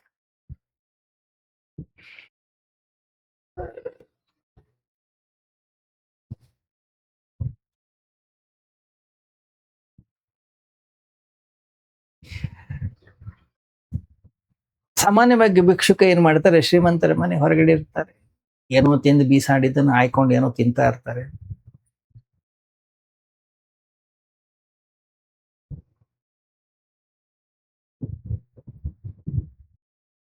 ದುರ್ದೈವ, ಇಬ್ರು ಒಟ್ಟಿಗೆ ಸತ್ರು. ಶ್ರೀಮಂತ ಮೇಲೆ ಹೋಗಿ ನೋಡ್ತಾನೆ, ಇವನು ನರಕದ ದ್ವಾರದ ಮುಂದೆ ನಿಂತಿದ್ದಾನೆ. ಇವನ ಮನೆ ಎದುರುಗಡೆಗೆ ಭಿಕ್ಷೆ ಬೇಡ್ಕೊಂಡು ಇವನು ತಿಂದ ಬೀಸಾಡಿದ್ದನ್ನ ತಿಂತಾ ಇದ್ದಂಥವನು ಸ್ವರ್ಗದ ಬಾಗಿಲು. ಸುತ್ತಲೂ ಬೆಂಕಿ ಉರಿತಾ ಇದೆ, ಬಾಯಾರಿಕೆ ಆಗ್ತಾ ಇದೆ, ಎಲ್ಲೋ ನೀರಿಲ್ಲ, ತುಟಿಗಳು ಸುಡ್ತಾ ಇವೆ, ಗಂಟ್ಲನ್ನು ತುದು ಒಣಗುತ್ತಾ ಇದೆ.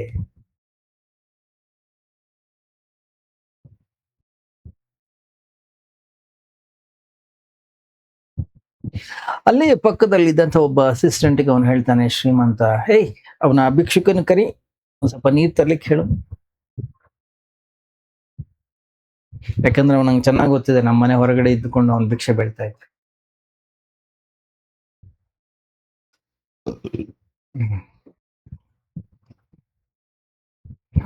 ಆಗ ಅಲ್ಲಿ ಭಗವಂತ ಹೇಳಿದಂತೆ, ಹೇಯ್, ಕೆಳಗಡೆ ಯಾರು ನಂಬರ್ 1 ಆಗಿರ್ತಾರೋ ಅವ್ರಿಲ್ಲಿ ನಂಬರ್ ಲಾಸ್ಟ್, ಕೊನೆಯವರಾಗಿರ್ತಾರೆ.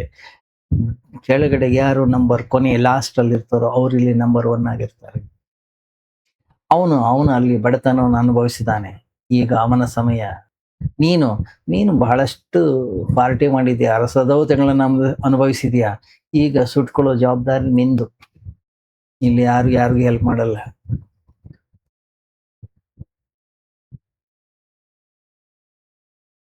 ಅಲ್ಲಪ್ಪ, ನಿಮ್ಮ ಮನೆಯಲ್ಲಿ ಬೇಕಾದಷ್ಟು ಪಾರ್ಟಿ ಆಗ್ತಾ ಇತ್ತು, ನೀನ್ ಕರೆದು ಅವನಿಗೇನಾದ್ರು ಕೊಡ್ಬೋದಿತ್ತು. ಅವನು ಹಸ್ಕೊಂಡು ಅಳ್ತಾ ಇರುವಾಗ ಒಂದು ದಿವಸ ಕೂಡ ನೀನು ಹೊರಗೆ ಹೋಗಿಲ್ಲ, ಒಂದು ದಿವಸ ಕೂಡ ಅವನಿಗೊಂದು ಪ್ರೀತಿಯಿಂದ ಏನೋ ಒಂದು ಬ್ರೆಡ್ ಕೊಟ್ಟಿಲ್ಲ. ನೆನಪು ಮಾಡ್ಕೋ.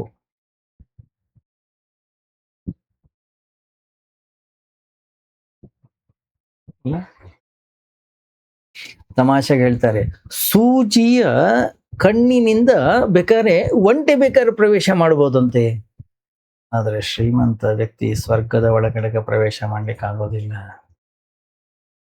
ಆದ್ರೆ ಸಂಸಾರದಲ್ಲಿ ಶ್ರೀಮಂತ ವ್ಯಕ್ತಿ ಎಲ್ಲಿ ಬೇಕಾದಲ್ಲಿ ಕೂಡ ಹೋಗ್ಬಹುದು, ಪರಮಾತ್ಮನಲ್ಲಿ ಇಲ್ಲ. ಭಗವಂತನ ಬಳಿ ಹೋಗ್ಬೇಕು, ವಿನಮ್ರತೆ ಅನ್ನೋದಿರಬೇಕು.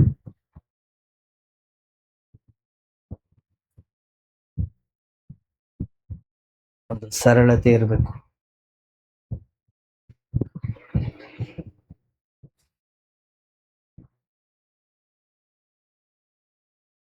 ಅಂದಾಗ ಮಾತ್ರ ನಾವು ಭಗವಂತನ ಬಳಿ ಹೋಗ್ಲಿಕ್ಕೆ ಸಾಧ್ಯ. ಅದರಿಂದ ವಿನಮ್ರತೆ, ವಿನಯಶೀಲತೆ.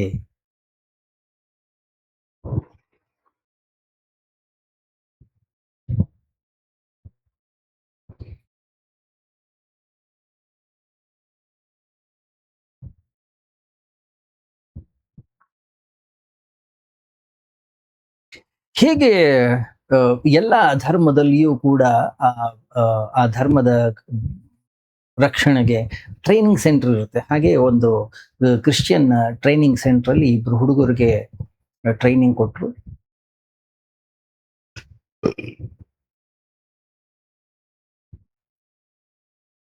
ಒಬ್ಬನನ್ನ ನ್ಯೂಯಾರ್ಕ್ನ ಬಹಳ ದೊಡ್ಡ ಚರ್ಚ್ಗೆ ಪಾದ್ರಿಯನ್ನಾಗಿ ಮಾಡಿದ್ರು.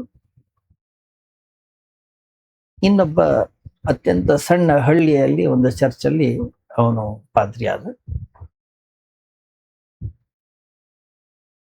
ನ್ಯೂಯಾರ್ಕ್ನ ಅತ್ಯಂತ ಶ್ರೀಮಂತ ಚರ್ಚ್ನಲ್ಲಿ ಯಾವ ವ್ಯಕ್ತಿ ಪಾದ್ರಿ ಆಗಿದ್ದ, ಬಹಳ ಶ್ರೀಮಂತ.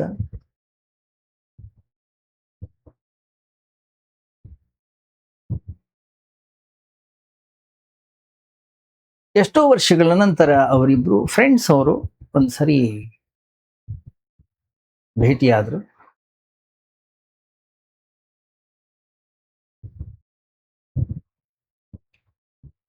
ಭೇಟಿಯಾದಾಗ ನೋಡ್ತಾನೆ, ಯಾವ ವ್ಯಕ್ತಿ ಸಣ್ಣ ಹಳ್ಳಿಯಲ್ಲಿದ್ದ ಅದೇ ಹಳೆ ಬಟ್ಟೆ, ಅದೇ ಹಳೆ ಹರಿದೋಗಿರ್ತಕ್ಕಂಥದ್ದು. ಅವನನ್ನ ನೋಡಿ ಇವನಿಗನ್ನಿಸ್ತು, ಹೇ, ಯಾಕಂದ್ರೆ ಒಳ್ಳೆ ಬಟ್ಟೆ ಇಲ್ವಾ, ಬಟ್ಟೆ ತಗೊಳ್ಬಾರ್ದ, ನಾನ್ ನೋಡು.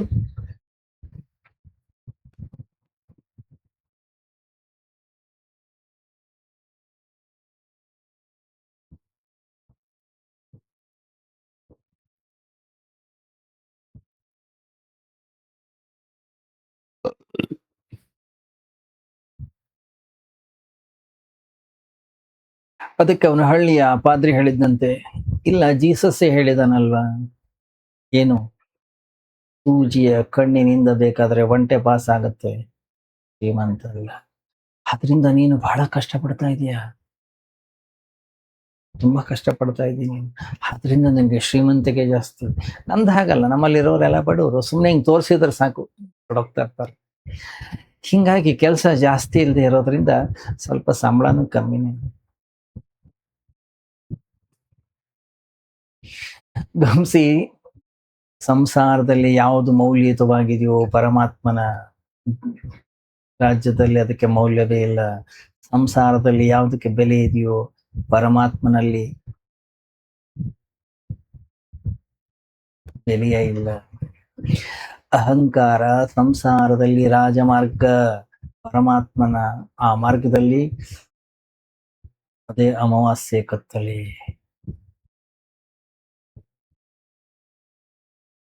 ಅಲ್ಲ,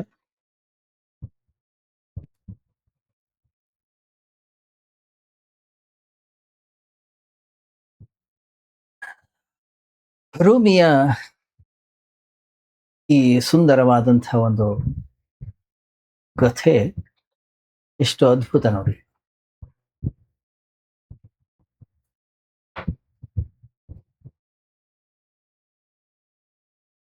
ಕೆಲವೊಮ್ಮೆ ಸಣ್ಣ ಸಣ್ಣ ಕವನ, ಸಣ್ಣ ಸಣ್ಣ ಕವಿತೆಗಳು ಕೂಡ ಅಷ್ಟೇ ಆಧ್ಯಾತ್ಮಿಕ ಸುಂದರವಾದಂತಹ ಒಂದು ತತ್ವವನ್ನ ಬಿಡಿಸಿಡ್ತವೆ.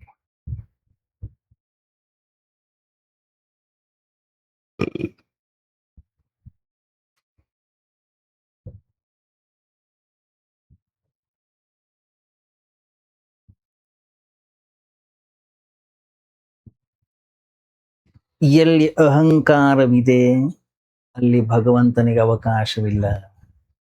ಎಲ್ಲಿ ಭಗವಂತನಿದ್ದಾನೆ ಅಲ್ಲಿ ಅಹಂಕಾರಕ್ಕೆ ಅವಕಾಶವಿಲ್ಲ.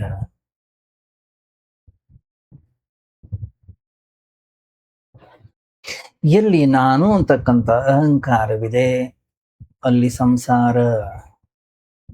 ಎಲ್ಲಿ ನಾನು ಅಂತಕ್ಕಂಥ ಅಹಂಕಾರ ಇಲ್ಲ ಅದಕ್ಕೆ ಹೆಸರು ಮುಕ್ತಿ. ಎಲ್ಲಿ ತನಕ ವ್ಯಕ್ತಿಯ ಅಂತಃಕರಣದಲ್ಲಿ ಅಹಂಕಾರವಿರುತ್ತೆ ಅಲ್ಲಿ ತನಕ ಅವನು ಸಂಸಾರದಲ್ಲಿ ಚಕ್ಕರ್ ಹೊಡಿತಾ ಇರ್ತಾನೆ, ಸಂಸಾರದಲ್ಲಿ ಓಡಾಡ್ತಾ ಇರ್ತಾನೆ.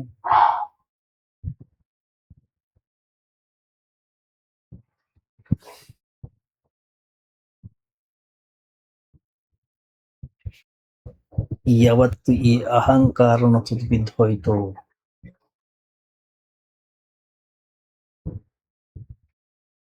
ಅಲ್ಲಿಯೇ ಭಗವಂತನ ಸಾಕ್ಷಾತ್ಕಾರ.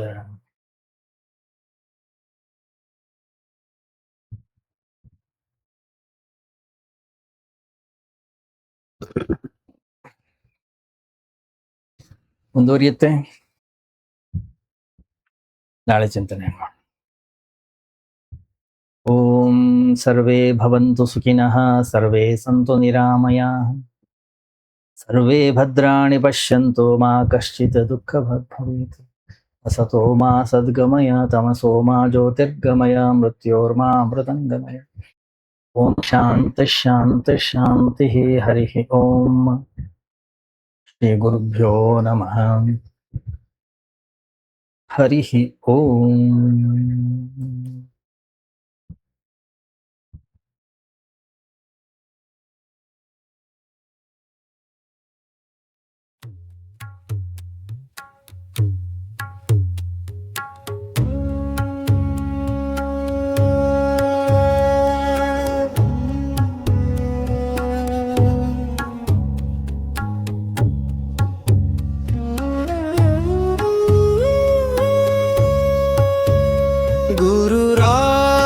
ಸಿದ್ಧಾರೂರ ಸಮರ್ಥ ಬೆಳಗುವೆ ನಾರುತಿಯ, ಗುರುವರ ಬೆಳಗುವೆ ನಾರತಿಯ. ಗುರುರಾಜ ಸಿದ್ಧಾರೂರ ಸಮರ್ಥ ಬೆಳಗುವೆ ನಾರುತಿಯ, ಗುರುವರ ಬೆಳಗುವೆ ನಾರತಿಯ. ಮೋಕ್ಷಾಪೇಕ್ಷೆಗೆ ತತ್ವಂ ಪದದಾರ್ಥವ ಬೋಧಿಸಿದಿ, ಗುರುವರಾರ್ಥವ ಬೋಧಿಸಿದಿ. ಮೋಕ್ಷಾವಾಹನ ಶಂಕರ ನಾಮೋ ಚಾರವ ಮಾಡಿಸಿದಿ, ಗುರುವರ ಉಚ್ಚಾರವ ಮಾಡಿಸಿದಿ.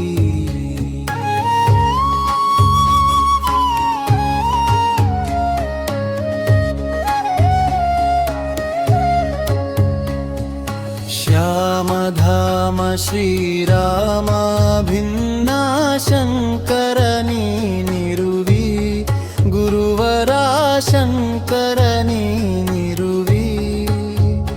ಕಾಮ ಕ್ರೋಧವ ನಾಶಿಸಿ ಜಗದುಳು ಶಾಂತಿಯ ಬೀರಿದಿ, ಗುರುವರ ಶಾಂತಿಯ ಬೀರಿದಿ.